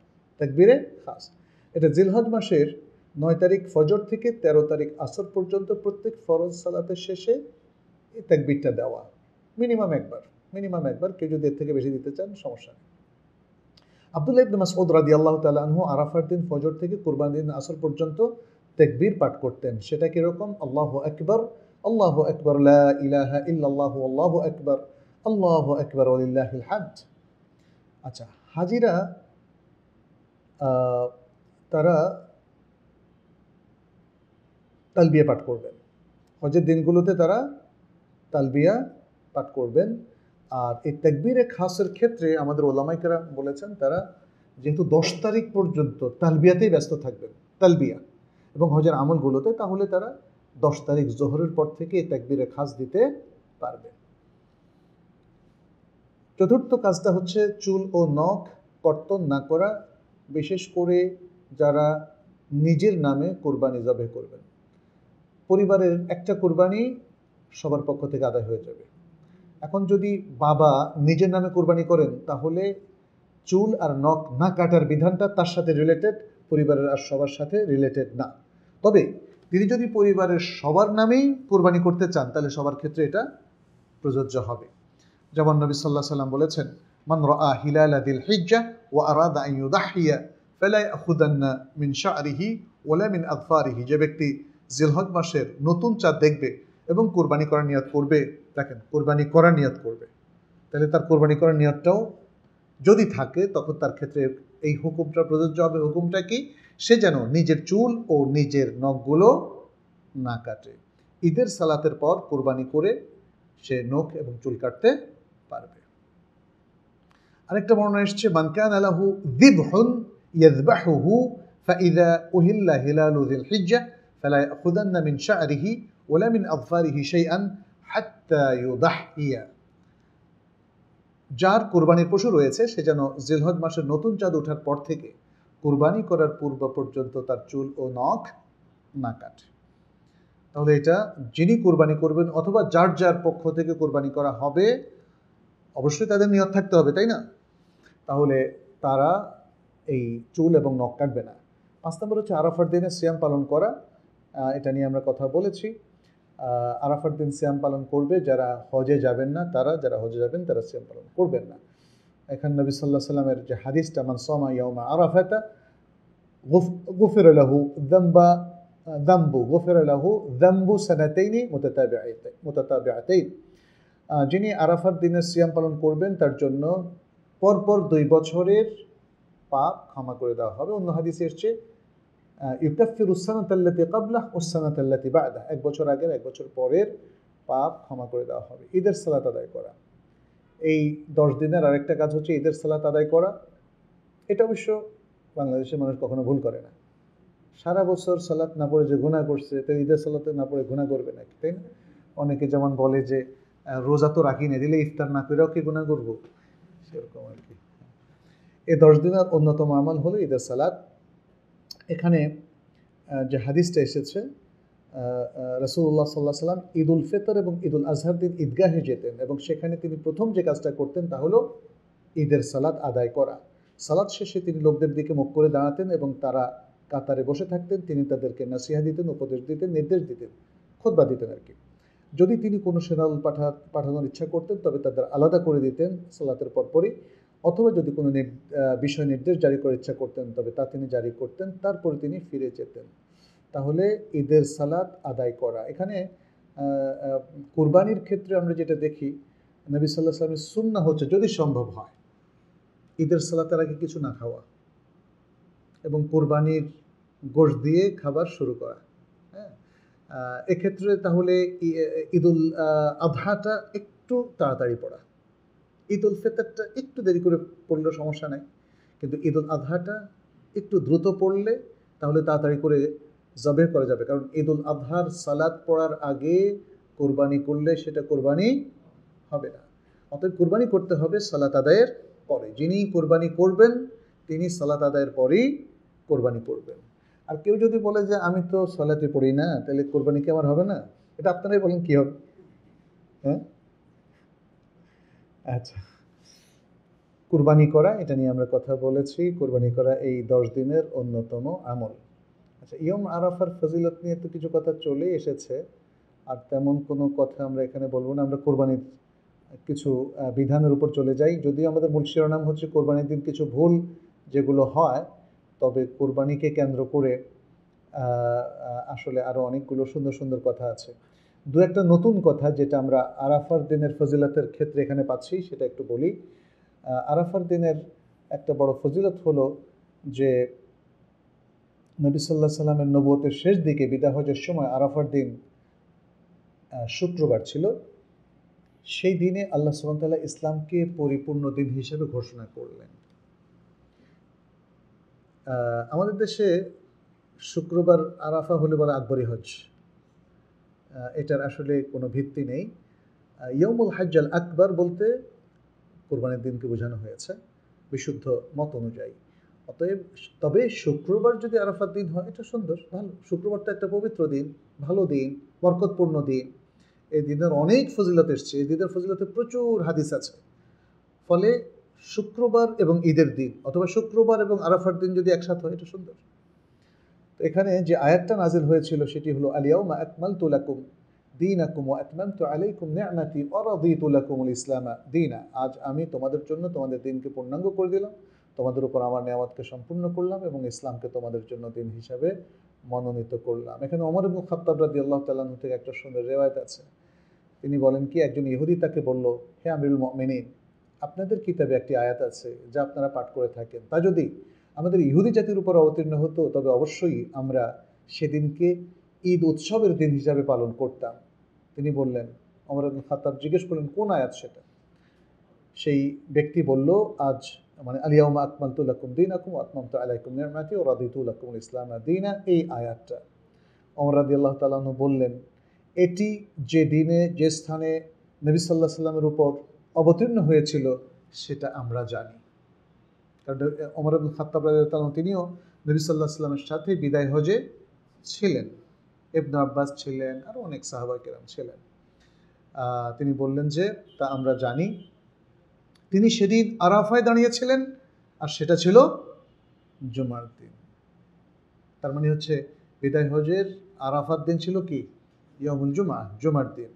এবং সেদিন এই আয়াতটা নাজিল হয়েছিল। এটা একটা চমৎকার আয়াত, যে আয়াত থেকে অনেক শিক্ষা আছে। তার মধ্যে একটা অন্যতম শিক্ষা হলো আল্লাহ সুবহানাহু ওয়া তাআলা দিন ইসলামকে এই জমিনে একটা কমপ্লিট কোড হিসাবে, একটা পূর্ণাঙ্গ জীবনের বিধান হিসাবে তিনি এটাকে প্রতিষ্ঠিত করে গেছেন, প্রথম কথা। দ্বিতীয় হচ্ছে আল্লাহ সুবহানাহু ওয়া তাআলা যেই দিনটাকে তার নবী সাল্লাল্লাহু আলাইহি সাল্লামের কাছে ইনটেক রেখে গিয়েছিলেন, ওই দিনের বাইরে আর নতুন কোনো কিছু অ্যাড করার সুযোগ নাই। যদি কেউ নতুন করে কোনো ইবাদত, কোনো আমল, কোনো সওয়াবের কাজ, কোনো রসম, কোনো রেওয়াজ দ্বীনের অংশ হিসেবে চালু করেন, তাহলে সেটা কি হবে?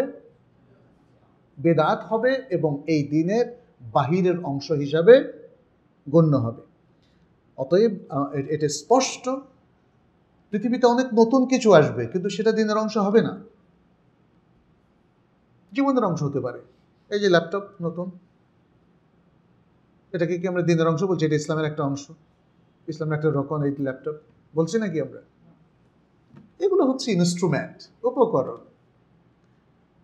মানে এই জিনিসটা অনেকে বুঝে না। আমরা যখন বেদাতের বিষয়টা তুলে ধরি তাহলে বলে যে এই যে গ্লাসটা, এটাও তো বেদাত। হ্যাঁ হ্যাঁ, এই গ্লাসটা আক্ষরিক অর্থে বেদাত, মানে নতুন জিনিস। তো কি হয়েছে? এটা কি কেউ ইবাদত মনে করে? এই গ্লাসটা ইবাদত? তাহলে এই গ্লাসে পানি পান করা ইবাদত যদি কেউ মনে করে, এটা কিন্তু আবার বেদাত হবে ঠিকই।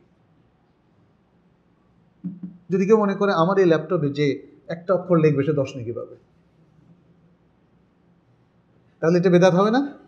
এটা বেদাত হবে, এটা বেদাত হবে। কারণ এই ল্যাপটপ ব্যবহার করলে 10 নেকি, এটা কি আল্লাহ তাআলা নাজিল করেছেন? নবী সাল্লাল্লাহু আলাইহি ওয়াসাল্লাম বলেছেন? কোনো হাদিসে এসেছে? তাহলে কোত্থেকে আসলো? বানিয়েছে একদল মানুষ। এরকম বেদাত বাংলাদেশে প্রচুর না? প্রচুর, অসংখ্য বেদাত, যেগুলো আল্লাহ বলেননি, আল্লাহ রাসূল সাল্লাল্লাহু আলাইহি ওয়াসাল্লাম বলেননি, সাহাবায়ে কেরাম থেকে আসেনি, মানুষ বানিয়েছে এগুলোকে সওয়াবের আমল, সেটা বেদাত। এই আয়াত থেকে আমরা জানতে পারি যে আল্লাহ তাআলা দ্বীনকে যে ফরম্যাটের উপরে কমপ্লিট অবস্থায় রেখে গেছেন, সেই ফরম্যাটের বাইরে দ্বীনের আর কোনো কিছু বৃদ্ধিও করা যাবে না, হ্রাসও করা যাবে না। একটা মৌলিক জিনিস। আচ্ছা, এটা জাহান্নাম থেকে মুক্তির দিন, ওই হাদিসটা আমরা আগে বলে নিয়েছি। এই দিন আল্লাহ তাআলা অধিক সংখ্যক তার বান্দাকে জাহান্নাম থেকে মুক্তি দিয়ে থাকেন। আল্লাহর গৌরব পোষণের দিন তার বান্দাদেরকে নিয়ে, এটাও আমরা আলোচনা করেছি। 2 বছরের পাপের কাফফারার দিন, যদি কেউ এই দিন সিয়াম রাখে, সেটাও আমরা বলেছি। আরাফার দিনের সবচেয়ে উত্তম দোয়া কি? যেটি নবী সাল্লাল্লাহু আলাইহি ওয়াসাল্লাম বলেছেন, খায়রুদ দুআই দুআউ ইয়াউমে আরাফা, সবচেয়ে উত্তম দোয়া হচ্ছে আরাফাত দিনের দোয়া। ওয়া খায়রু মা কুলতু আনা ওয়ান নাবিয়্যুনা মিন ক্বাবলি লা ইলাহা ইল্লাল্লাহু ওয়াহদাহু লা শারীকা লাহু লাহুল মুলকু ওয়া লাহুল হামদ ওয়া হুয়া আলা কুল্লি শাইইন কাদির। এটা হলো সবচেয়ে উত্তম দোয়া। এখানে আরেকটা ইন্ডিকেশন আছে, আরাফার ময়দানে অন্যান্য নবীরাও এসেছিলেন, এসে তারা তাওহীদের দোয়াটা পড়েছিলেন। এটা তাওহীদের দোয়া, দুআউত তাওহীদ, লা ইলাহা ইল্লাল্লাহু ওয়াহদাহু লা শারীকা লাহু লাহুল মুলকু ওয়া লাহুল হামদ ওয়া হুয়া আলা কুল্লি শাইইন কাদির। সর্বোচ্চ তাওহীদ এই সুন্দর জিকির দ্বারা প্রতিষ্ঠা হয়। সুবহানাল্লাহ। মানুষ কেন যে ইল্লাল্লাহ ইল্লাল্লাহ হু হু জিকির করে? এটা যদি আরো অল্প সংখ্যক 5 বার 10 বারও পড়ে, এটা তো পড়বে সে বিশ্বাস থেকে না, নাকি মন্ত্র হিসাবে? বিশ্বাস থেকে। মন্ত্র হিসাবে পড়লে কিন্তু কোনো কাজে আসবে না। এটা মন্ত্র না, এটা বিশ্বাস, এটা ঈমান, এটা তাওহীদের স্বীকৃতি, মনে রাখতে হবে। আচ্ছা, আমরা এই আলোচনাটা এখানে একটু শেষ করলাম, এটাকে স্টপ করে আমি এবার কোরবানির উপরে একটা ছোট্ট আলোচনা করি। খুব বেশি সময় নেব না, 10 মিনিট। কোরবানির গুরুত্ব ফজিলত নিয়ে আমাদের একটা বই এখন প্রেসে আছে, আপনারা এখানে যোগাযোগ করে সপ্তাহখানেক পরে সংগ্রহ করতে পারেন ইনশাআল্লাহ। আর আমাদের লাইব্রেরিতেও বেশ কিছু কপি থাকবে। আমি আপনাদেরকে বলবো যে আমাদের লাইব্রেরিতে আপনারা একটু ভিজিট করবেন মাঝে মাঝে। যদিও বইগুলো আরবিতে, বাংলা বই আমরা খুব কম রেখেছি, তবে আমরা চিন্তা করছি যে যারা আরবি হয়তো পড়তে পারেন না, তাদের জন্য অথেন্টিক বাংলা বইগুলো আমরা রাখবো ইনশাআল্লাহ। আর অথেন্টিক বাংলা বইয়ের পিডিএফগুলো আমার কাছে কয়েক হাজার আছে, এগুলো আমি দিয়ে রাখবো। এখানে আমাদের ডিজিটাল লাইব্রেরিও আছে, আপনারা আমাদের ডিজিটাল লাইব্রেরিতে আসবেন। যারা আমাদেরকে দেখছেন অনলাইনে, তাদেরকেও আমরা বলবো যে উত্তরায় আমাদের কুলিয়াতুল কোরআন 9 নম্বর বিল্ডিং, 3 তলা 4 তলা, আপনারা আমাদের ডিজিটাল লাইব্রেরি ভিজিট করবেন। এখানে আরবি বইয়ের সংখ্যা প্রায় 6 লাখ। বুঝতে পেরেছেন? মানুষের কোনো ব্যক্তি কালেকশানে এগুলো নেই। অবশ্য কেউ যদি অনলাইন কালেকশানটা সংগ্রহ করতে পারেন, তাদের কাছে থাকতে পারে। এখান থেকে যে কেউ ইচ্ছে করলে পিডিএফ চাইলে আমরা পিডিএফও আপনাদেরকে দিয়ে দেবো, বাসা গিয়ে পড়বেন। বাংলা পিডিএফ গুলো আমরা শুধু লক্ষ্য করব যেগুলো কপিরাইট করা আছে ওগুলো রাখবো না আমরা ইনশাআল্লাহ। তবে এটা খুব কঠিন যে কোনটার কপিরাইট আছে, কোনো জায়গায় আমরাও কনফিউজ এটার কপিরাইট আছে কিনা। কিন্তু কিভাবে এই পিডিএফগুলো তাহলে অনলাইনে চলে আসলো আল্লাহ ভালো জানেন। অনেক বই দেখছি যে কপিরাইট করা আছে, বাট এটা পিডিএফ চলে এসছে। কিন্তু আরবি বইগুলোর ব্যাপারে আমি জানি, বিশেষ করে কুতুবুত তুরাত, ক্লাসিক্যাল যে বইগুলো আছে কুতুবুত তুরাত, এগুলোর কপিরাইটটা মানে ওইভাবে নাই। যেমন তাফসির ইবনে কাসির বা এগুলো একটা প্রকল্পের আওতায় তারা ই লাইব্রেরিতে নিয়ে এসেছেন, ফলে লক্ষ লক্ষ বই এখন অনলাইনে পাওয়া যাচ্ছে। ই লাইব্রেরির আওতায় তারা একটা বড় প্রজেক্টের আন্ডারে এটা করেছেন। প্রায় আমি যতটুকু জানি মানে বাংলাদেশি টাকায় প্রায় 1000 কোটি টাকা ব্যয় করে তারা এগুলোর পারমিশন নিয়েছেন, এবং সেগুলো যেমন মাউসুআতুল হাদিস, আল মাকতাবা শামিলা, এগুলো আপনারা হয়তো নাম শুনেছেন, এবং আল মাকতাবা আল মুসাওয়ারা, যেগুলো পিডিএফ একদম হুবহু বইয়ের আকারে আছে। আবার কিছু আছে শুধু তথ্য ঢোকানো আছে, বইটা নাই। মাকতাবা শামিলার মধ্যে অধিকাংশই সে বই। তো যাই হোক, এগুলো আপনারা আমাদের লাইব্রেরিতে পাবেন ইনশাল্লাহ। আর যেটা কোরবানির ব্যাপারে আমরা বলবো, কোরবানির বিধানটা কি, আমি খুব সংক্ষেপে একটু বলে যাই কারণ অনেক বড় আলোচনা, আর আমাদের বইটাও প্রায় 150 পৃষ্ঠার। কোরবানি, কয়েক ধরনের কোরবানি আছে। একটা হলো ঈদুল আজহার কোরবানি, আরেকটা হলো হজের কোরবানি। হজের কোরবানির নাম কি? হাদি। ফামাস্তাইসারা মিনাল হাদি, হাদিউন, হা দাল ইয়া, হাদি, হাদিউন। আচ্ছা, আর ঈদুল আজহার কোরবানির নাম কি ওসমান? উদহিয়া, আদাহি, উদহিয়া, সেখান থেকে এসছে ঈদুল আজহা, উদহিয়া, হ্যাঁ, উদহিয়া কোরবানি। আচ্ছা, হজে ভুল করলে যে কোরবানি করা হয় ওয়াজিব তরকের কারণে অথবা নিষিদ্ধ কাজ করে ফেলার কারণে, ফিদিয়া হিসাবে, ওটার নাম কি? দম। দম, ওটার নাম হলো দম। দম, এটাকে ফিদিয়াও বলা হয়।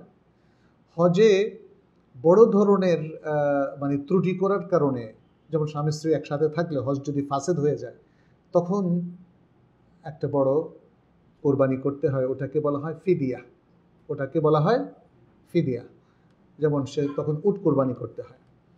তো এই যে ফিদিয়া অথবা দাম, এগুলোর গোশ কি সবাই খেতে পারে? কে খেতে পারে? ফোকরা উল হারাম, হারামের সীমানার মধ্যে যে ফকির মিসকিন, সে যে দেশেরই হোক না কেন, সবাই খেতে পারবে, কিন্তু শর্ত হচ্ছে হারামের সীমানায় এগুলোকে বন্টন করতে হবে ফকির মিসকিনদের মধ্যে। হজের কুরবানির গোশ কি সবাই খেতে পারে? কেউ কেউ মাথা নাড়ছেন কেন? কেউ খেতে পারবে না, কি বললো? হজের কুরবানির গোশ সারা দুনিয়ার মানুষ খেতে পারে, অমুসলিমরাও খেতে পারে, কোনো সমস্যা নেই। আচ্ছা, ঈদুল আজহার কোরবানির গোশ কারা কারা খেতে পারে? সবাই খেতে পারে, মাশাআল্লাহ। আচ্ছা, আরেকটা কোরবানি আছে, ওটাকে বলে আকিকা। ওটাও কোরবানি। কোরবানি মানে ঈদুল আজহার কোরবানি না, ওটা হলো মুসলিম শিশু জন্ম নেওয়ার পরে 7ম দিনে যে কোরবানি করা হয়, এটাকে বলা হয়, নবী সাল্লাল্লাহু আলাইহি ওয়াসাল্লাম কি নাম দিয়েছেন? আকিকা। আকিকা, আকিকা, এটা 7ম দিনের দিন। আমরা আমাদের বইতে লিখেছি আকিকা আর কোরবানি কি একসাথে দেওয়া যাবে কি না, কারণ এটা নিয়ে আমাদের দেশে নানা রকম রসম রেওয়াজ চালু আছে। এটা অবশ্য একটা ভুলের মধ্যে পড়ে যে মানুষ মনে করে যে আকিকাটা আমি কোরবানির সাথে দেব।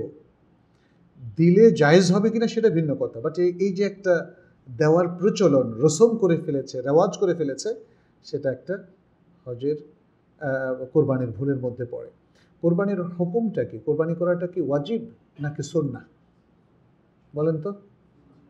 হ্যাঁ, ওয়াজিব, সুন্নাহ। ওয়াজিব কে কে বলেছেন? ওয়াজিবও আছে, কিন্তু ওয়াজিব মানে এটা ওয়াজিব নাকি সুন্নাহ, আমাদের ওলামায়ে কেরাম দুটো মত প্রকাশ করেছেন। ইমাম আবু হানিফা রাহিমাহুল্লাহ, তার মতে এটা ওয়াজিব, এবং তার সাথে একমত প্রকাশ করেছেন শাইখুল ইসলাম ইবনে তাইমিয়া। ওলামায়ে কেরাম ফিকহের কিছু কিছু মাসালায় যে ইখতিলাফ করেন, এটার কিন্তু একটা ভ্যালিডিটি আছে, কিন্তু আমরা এটা বলবো না যে যে কোনো মত ইচ্ছা গ্রহণ করে। কোনো কোনো ক্ষেত্রে এটা প্রযোজ্য হতে পারে, বাট অধিকাংশ ক্ষেত্রে আমাদেরকে রাজেহ দলিল অনুযায়ী আমল করা উচিত। হ্যাঁ, তো যাই হোক, এখানে ওয়াজিব বলার অর্থই হচ্ছে কেউ যদি মনে করে যে তার উপর কোরবানি ওয়াজিব এবং তিনি কোরবানি না করেন, তাহলে কিন্তু পাপ হবে। কিন্তু বিশুদ্ধ মত আমাদের শায়েখরা, মক্কা মদিনার বহু শায়েখ এবং শেখ মোহাম্মদ সালেহ বিন উসাইমিন সহ, আমার যতটুকু মনে পড়ে শেখ সালেহ বিন উসাইমিন উনি অনেক সময় ইবনে তাইমিয়ার মতটাকে প্রাধান্য দেন, বাট এই জায়গায় আমার যতটুকু মনে পড়ে তিনিও বলেছেন এটা সুন্নাতে মুআক্কাদা। এবং হানাফি মাযহাবেরও ইমামদের মধ্যে কেউ কেউ এ মতটা পোষণ করেছেন। তাহলে কোরবানির ক্ষেত্রে রাজেহ মত হচ্ছে আমাদের মতে তবান কেউ ওয়াজিবটাকেও রাজে দিতে পারে, এতে কোনো সমস্যা নাই। রাজেহ মত হচ্ছে কি এটা সুন্নাতে মুআক্কাদা। অতএব কোরবানি সামর্থ্য যদি কারো থাকে তাহলে সে যেন কোরবানি করে, এটা নবী সাল্লাল্লাহু আলাইহি ওয়াসাল্লাম নিজেও বলেছেন। কারো সামর্থ্য থাকলে সে যেন কোরবানি করে। কোরবানির মধ্যে অনেক অনেক বড় ধরনের বেনিফিট আছে, এটা একটা বড় ধরনের ইবাদা, এটা শুধু পশুর জবাই করা না। অতএব আমাদেরকে এই ইবাদাটা পরিপালন করার জন্য সচেষ্ট থাকতে হবে যদি সঙ্গতি থাকে।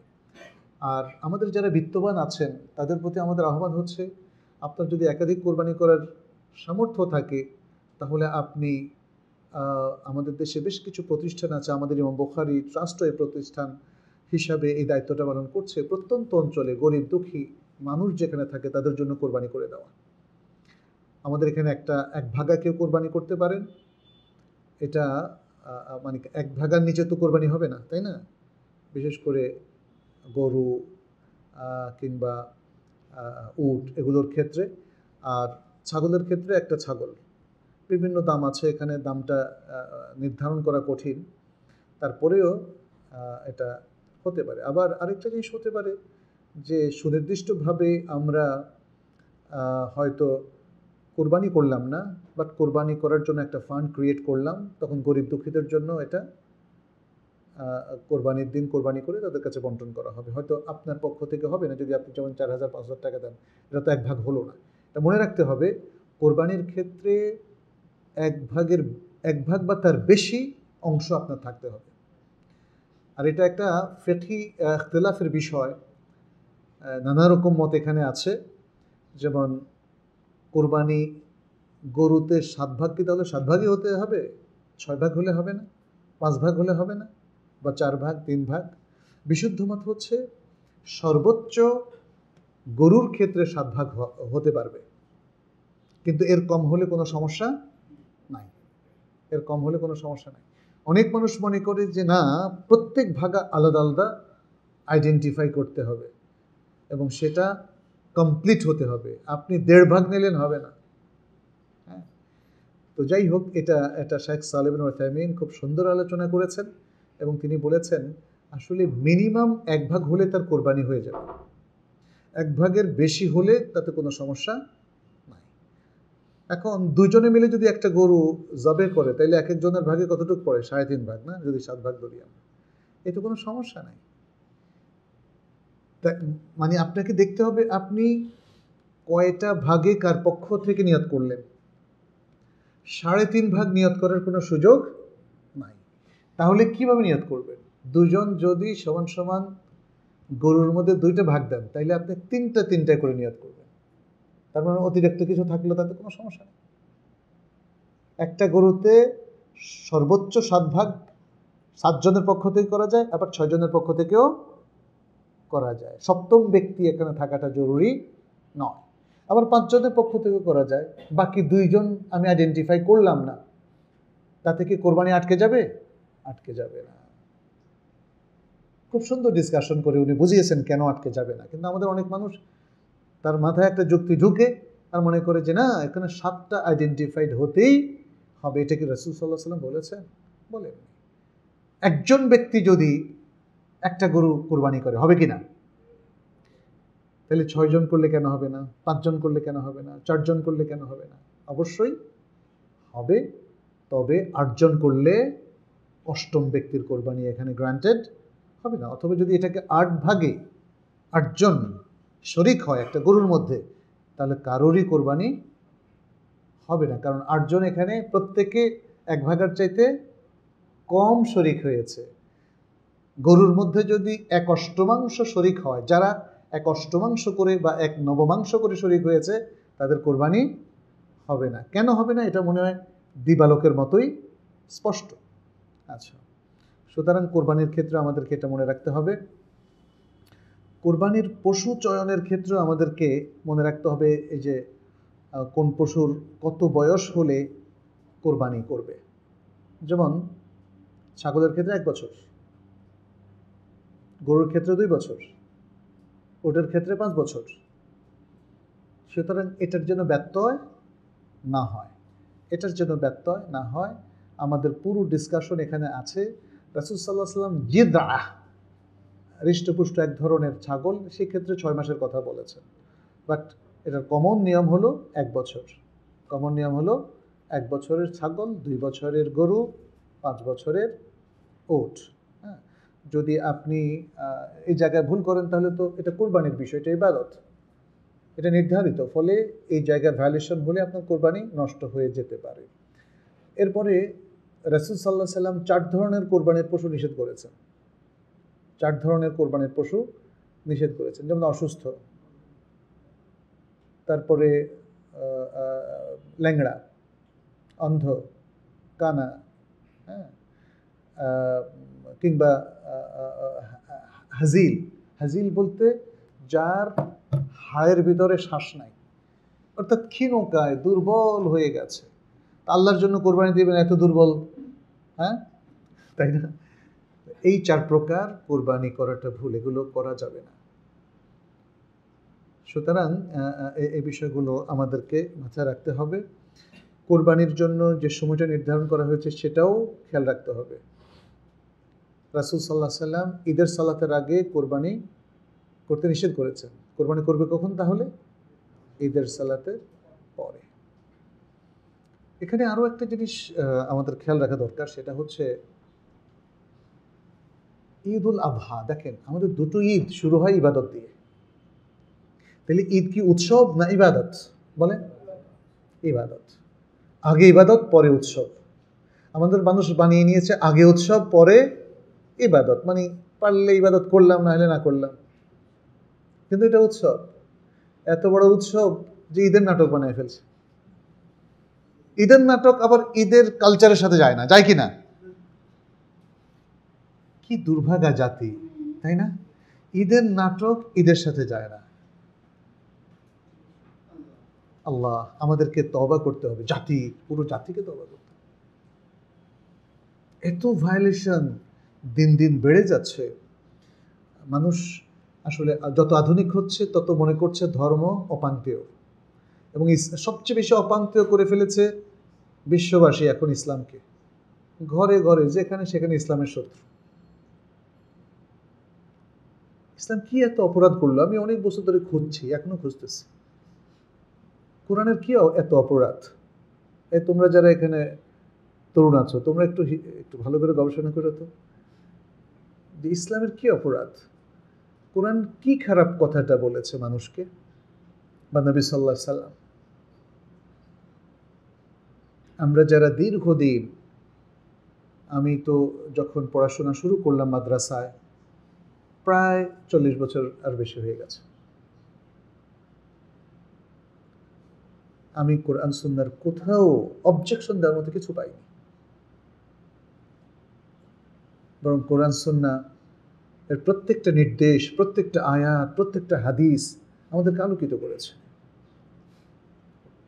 মানুষ যদি সত্য সন্ধানী হয়, নিউট্রাল হয়, তার যদি আকলে সালিম থাকে, বিশুদ্ধ আকল যদি তার থাকে, তাহলে সে প্রতিনিয়ত আল্লাহর কাছে সিজদায় পড়ে থাকবে। সিজদায় পড়ে থাকার ব্যবস্থা তো ইসলামে আছেও। 5 ওয়াক্ত সালাত পড়ে আপনি যতগুলো সিজদা দিচ্ছেন, মোটামুটি এনাফ, আলহামদুলিল্লাহ। এর সাথে আগে পরে কিছু সুন্নাহ রাতের সালাত তো আছে, এটা পালন করুন। আমি আমাদের তরুণদেরকে বলবো, তোমরা আসলে সত্য সন্ধানী হও। পৃথিবীর মরীচিকার পেছনে ছুটে কোনো লাভ নেই। সত্যই পারে মানব জাতিকে উদ্ধার করতে, একটা জাতিকে কল্যাণের দিকে নিয়ে আসতে। প্রকৃত উন্নয়ন সত্য সন্ধানী মানুষের মাধ্যমে সম্ভব, এবং সত্য সন্ধানী তরুণদের মাধ্যমে সম্ভব। যারা জ্ঞান অনুসন্ধান করেনি, আলোকিত হয়নি, যারা জীবনের বাঁকা পথে হারিয়ে গেছে, বা ত্রুটিপূর্ণ পথে যারা পথ চলতে শুরু করেছে, এদের মাধ্যমে জাতীয় কল্যাণ আসবে না, মুসলিম উম্মার কোনো কল্যাণ সাধিত হবে না। এরা ডে বাই ডে মানুষকে আরও মিসগাইড করবে, জাতির জন্য একটা ট্রমাটিক সিচুয়েশন তৈরি করবে। আজকে যে আমরা দেখছি না?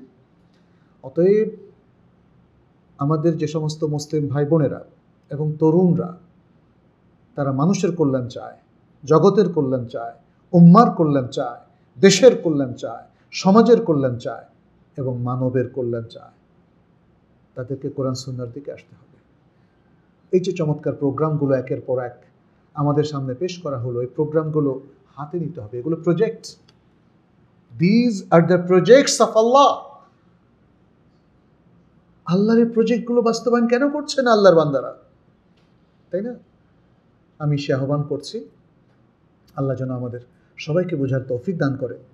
আল্লাহ যেন এত সুন্দর সুযোগ যেগুলো আমাদেরকে দিয়েছেন, আমরা যেন সেই সুযোগগুলো গ্রহণ করে আমরা আলোকিত মানুষ হই, আল্লাহ সান্নিধ্যপ্রাপ্ত নৈকট্যপ্রাপ্ত বান্দায় পরিণত হই।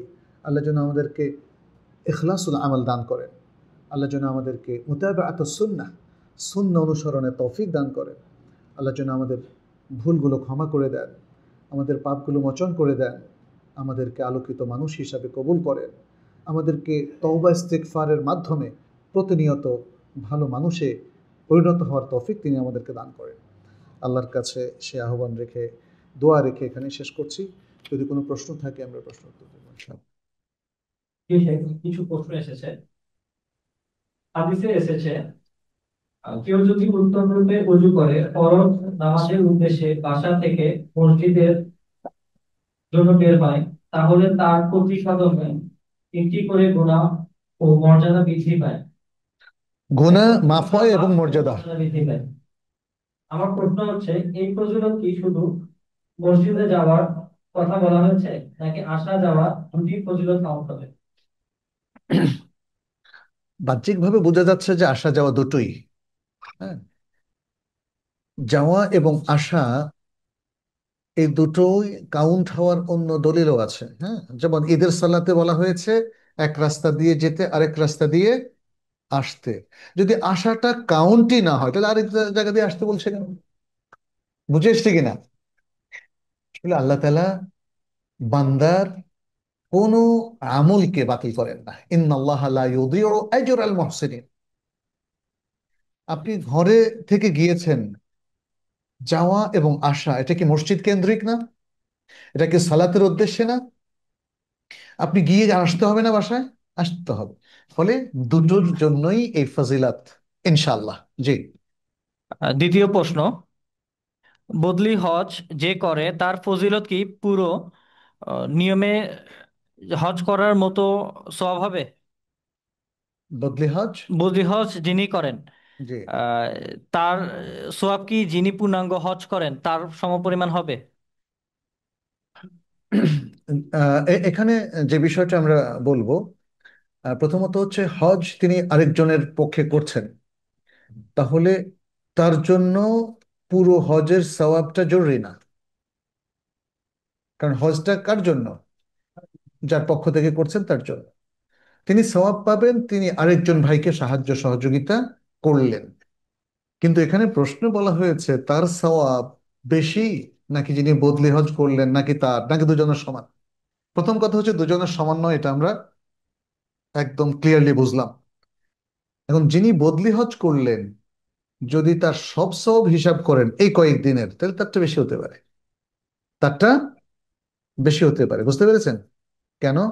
কারণ সে তো মক্কা মদিনায় যে সালাত আদায় করলো, এই সালাদ গুলো কি যার পক্ষে বদলি হজ করলেন তার চলে যাবে, তার জন্য চলে যাবে? হ্যাঁ, না, এই সালাদ গুলো তার থাকবে। তিনি সেখানে যে চোখের পানি ফেলে আল্লাহর কাছে দোয়া করলেন, এটাও কি বদলি? হ্যাঁ, তার সব কাজ এখানে বদলি না, শুধুমাত্র হজটা হলো বদলি হজ, আর বাকি সমস্ত আমল তার। আমরা জানি যে মক্কার হারামে সুবহানাল্লাহ একটা সালা 1,00,000 গুণের চাইতেও বেশি। তাহলে কি পরিমাণ সওয়াব সে অর্জন করলো, সুবহানাল্লাহ। এই জন্য অনেক মানুষ বদলি হজে শুধু খরচ দিলে বদলি হজ করতে যায়।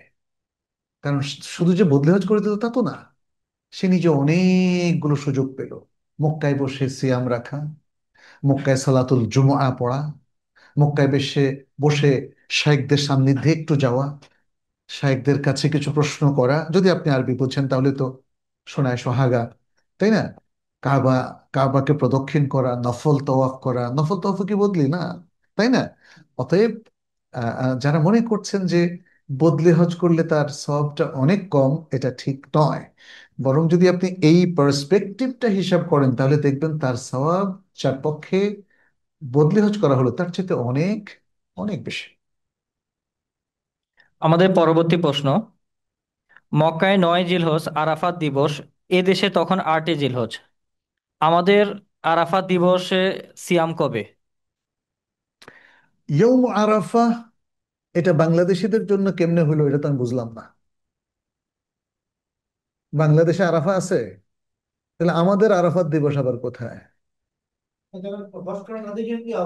ইয়াউম আরাফা হচ্ছে আল ইয়াউম আল্লাযী ইয়াযহাবু ফীহি আল হুজ্জাজ ইলা আরাফা, যেদিন হাজিরা আরাফার ময়দানে যায় এবং সমবেত হয়, সেটা হলো ইয়ৌম আরাফা। তো অতএব কারণে আমরা বলবো ইয়ৌম আরাফা হলো হাজিদের আরাফায় সমবেত হওয়ার দিন। পৃথিবীবাসী যদি ওই দিনটাকে ইয়ৌম আরাফা হিসাবে গ্রহণ করে সেটা উত্তম, সেটা আমি উত্তম বলছি, এটা আমার কাছে রাজে। এখন একটা প্রশ্ন আসতে পারে, আরাফার দিন তো মক্কায় 9 জিলহজ,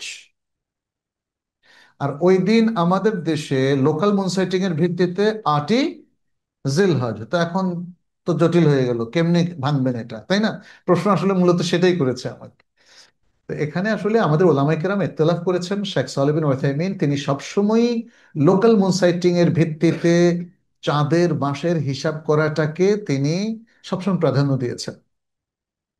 তিনি সৌদি আরবের মানুষ, তিনি মক্কা মদিনার বড় আলেম, যদিও আল কাসিম তার জন্মস্থান এবং সেখানেই তিনি শিক্ষকতা করতেন। তিনি সেই দেশের সবচেয়ে বড় স্কলারদের মধ্যে অন্যতম। তিনি লোকাল মুনসাইটিং এর ভিত্তিতে বা রিজিওনাল মুনসাইটিং এর ভিত্তিতে আরবি মাসের হিসাবকে প্রাধান্য দিতেন, এবং তিনি বলেছেন যখন যে দেশে 9 জিলহজ, সে দেশে তারা সে দেশে ওই 9 জিলহজ তারা আরাফাত দিনে সিয়াম পালন করবে। এই মতের পক্ষে অনেক উলামায়ে কেরাম আছেন, এটা তাদের ইজতিহাদি মত। এই মতের প্রতিও আমাদের শ্রদ্ধা থাকা উচিত, যেহেতু এটি ফিকহি অভিমত, এটাকে ভুল বলে আমরা উড়িয়ে দেব না। বাট আমরা রাজেহ দিচ্ছি যেটা দলিলের দিক থেকে আমাদের কাছে অধিক শক্তিশালী, ইজতেহাদের দিক থেকে অধিক শক্তিশালী, সেটা হলো যেদিন আরাফার ময়দানে হাজী সাহেবরা সমবেত হয়, আল্লাহ সুবহানাহু ওয়া তাআলা এই হাজী সাহেবদের উদ্দেশ্যে নিচের আসমানে নেমে আসেন, ফেরেশতাদের কাছে তাদেরকে নিয়ে গৌরববোধ করেন এবং বলেন মা আরাদাহা উলাই, ওই দিনটা আরাফার দিন, অতএব ওই দিন আমাদের সিয়াম পালন করাটা আমাদের জন্য অধিক সঙ্গত। তবে আমরা যারা বাংলাদেশে আছি এবং আমাদের দেশে লোকাল মুন সাইটিং এর ভিত্তিতে যদি মাসের হিসাবটা আমাদের রাষ্ট্রীয়ভাবে এবং ওলামাই কেরামের রেকমেন্ডেশনে এটাকে ফলো করা হয়, তাহলে আমরা আমাদের দেশের 8ই জিলহজ, যেটা সৌদি আরবের 9 জিলহজ, ওই দিনে সিয়াম পালন করব, তার পরের দিনে সিয়াম পালন করতে পারবো। ঈদের দিনটা সিয়াম পালন করা যাবে না। এখন সৌদি আরবের ঈদের দিন আর আমাদের ঈদের দিন যদি ব্যাসকম হয়, তাহলে এখানকার মুসলিমরা এখানকার নিয়ম অনুযায়ী আমল করবে। আমরা জানি একটা বড় ধরনের ডিবেট আছে যে সারা বিশ্বে একসাথে কি সিয়াম শুরু করবে, বা এই যে আরবি মাসের গণনা একসাথে করবে, যে সৌদি আরবকে বেইজ ধরে, অথবা বিশ্বের প্রথম যেখানে চাঁদ দেখা যায় সেটাকে বেইজ ধরে। এই ডিবেটটা আছে। এখানে শেখ সালেহ বিন উসাইমিনও ব্যাপক আলোচনা করেছেন, আমরাও ব্যাপক আলোচনা করেছি। এবং শেখ সালেহ বিন উসাইমিনের তার তার সমাধানটা সবচেয়ে সুন্দর। তিনি বলেছেন এটা একটা ইজতেহাদি বিষয়, সারা বিশ্বের সব মুসলিমরা একমত হয়ে যদি একদিনে সবকিছু করতে চায় এটা ভ্যালিড। কিন্তু যদি কোনো দেশ এবং সে দেশের রাষ্ট্রীয় অবকাঠামো থাকে মুসলিম দেশ, ওলামায়ে কেরামের পরামর্শ নিয়ে তারা যদি রিজিওনাল এবং লোকাল মুন সাইটিং এর ভিত্তিতে তারা সিদ্ধান্ত নেয়, সেটাও ভ্যালিড। কারণ এটা একটা ইজতিহাদি ইস্যু। এটাকে একদল মানুষ যে একদম ফরজ ইস্যু বানিয়ে ফেলেছে এবং এটাকে ইসলামের মৌলিক ইস্যু বানিয়ে ফেলেছে, সেটা ভুল। এটা কিয়ামত পর্যন্ত ইজতেহাদি ইস্যু থাকবে এবং কিয়ামত পর্যন্ত এই ইখতিলাফটাও থাকবে। আপনারা দেখবেন সারা বিশ্বের সকল মুসলিম এক্ষেত্রে একমত হওয়াটা খুবই ডিফিকাল্ট। যদি যেমন আমাদের বাংলাদেশে যদি হয়, তখন আমরা সৌদি আরবের সাথে করতে আপত্তি নাই, কিন্তু এটা সকল মানুষ মিলে করতে হবে। বিচ্ছিন্ন যে একটা দুটো ছোট্ট মসজিদে ছোট্ট জায়গায় গিয়ে একটা কমিউনিটি সেন্টারে বা ছাদের নিচে আমরা এটা করব না। আমরা এই আমলটা করব একদম পুরো রাষ্ট্রীয়ভাবে, অর্থাৎ সকল মুসলিমরা মিলে। কারণ রাসূল সাল্লাল্লাহু আলাইহি সাল্লাম বলেছেন, সওম তোমরা সেদিন রাখবে যেদিন সকল মানুষ রাখে, ঈদ তোমরা সেদিন করবে রোজা ভেঙে যেদিন সকল মানুষ রোজা ভাঙে এবং ঈদ করে।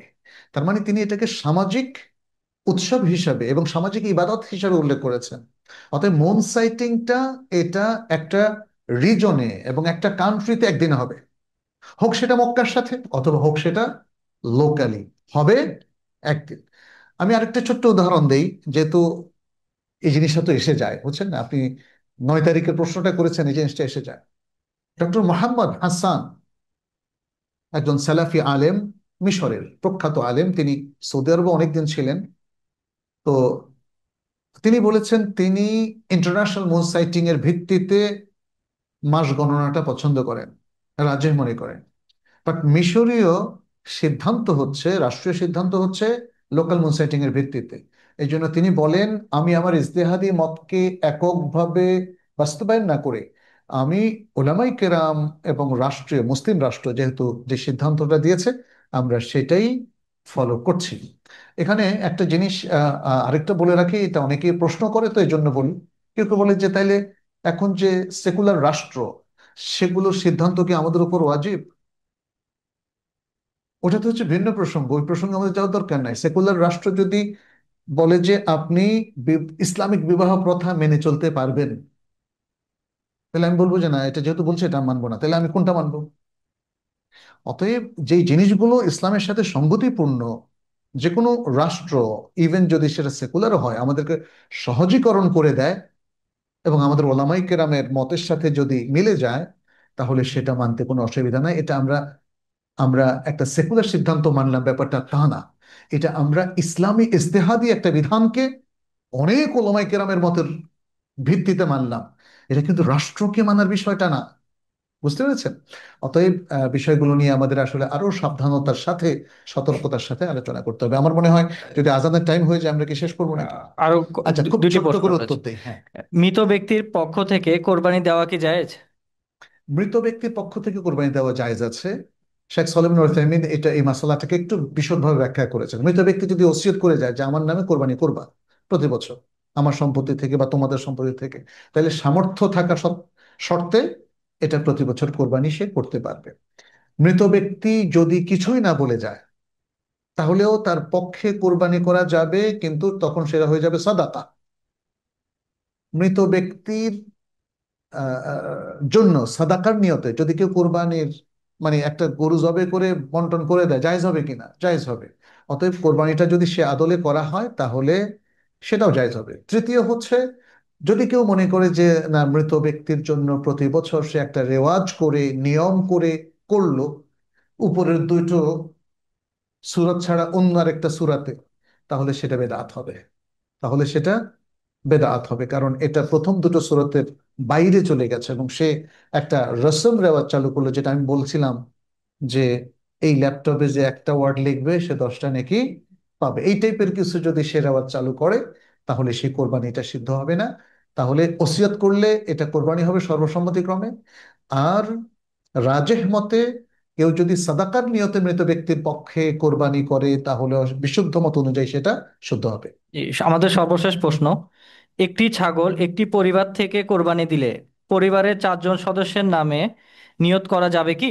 না, একজন ব্যক্তির নামে অভিভাবক নিজের আহ, আহ, পক্ষ থেকেই করবে সে, এবং তার পরিবারের পক্ষে সে বলবে।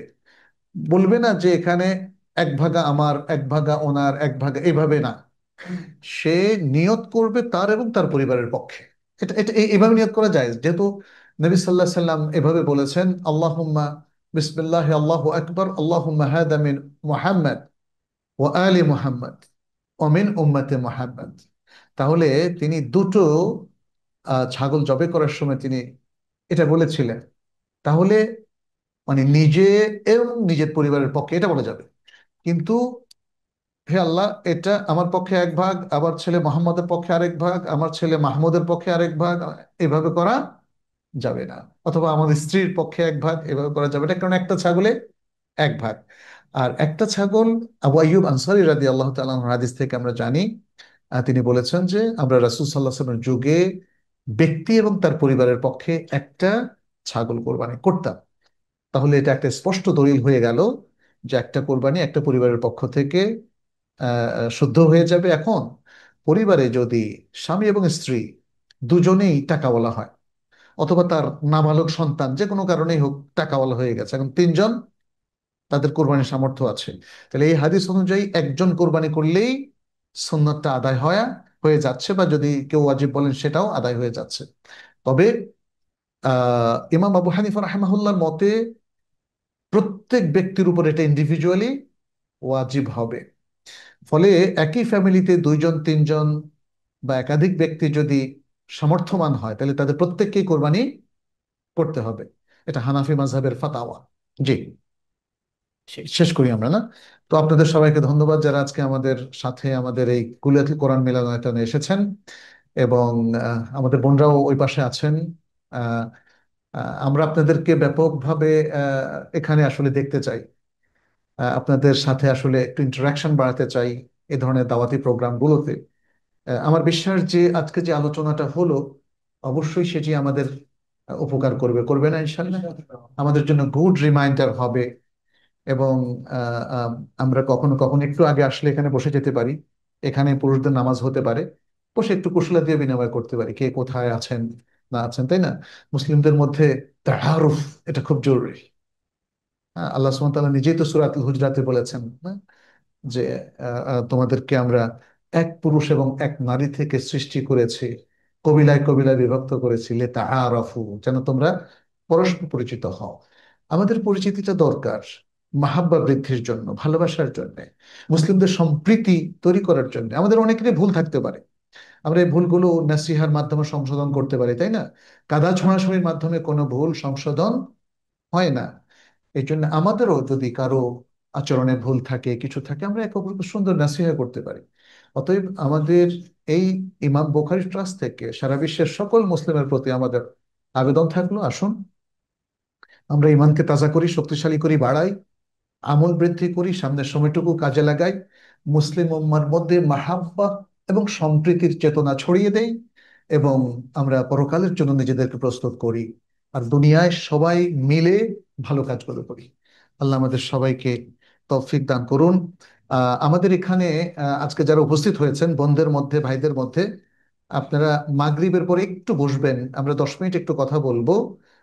বিশেষ করে যারা আমাদের ইমাম বুখারী ট্রাস্টের সাথে ভলেন্টারি কিছু কাজ করতে চান।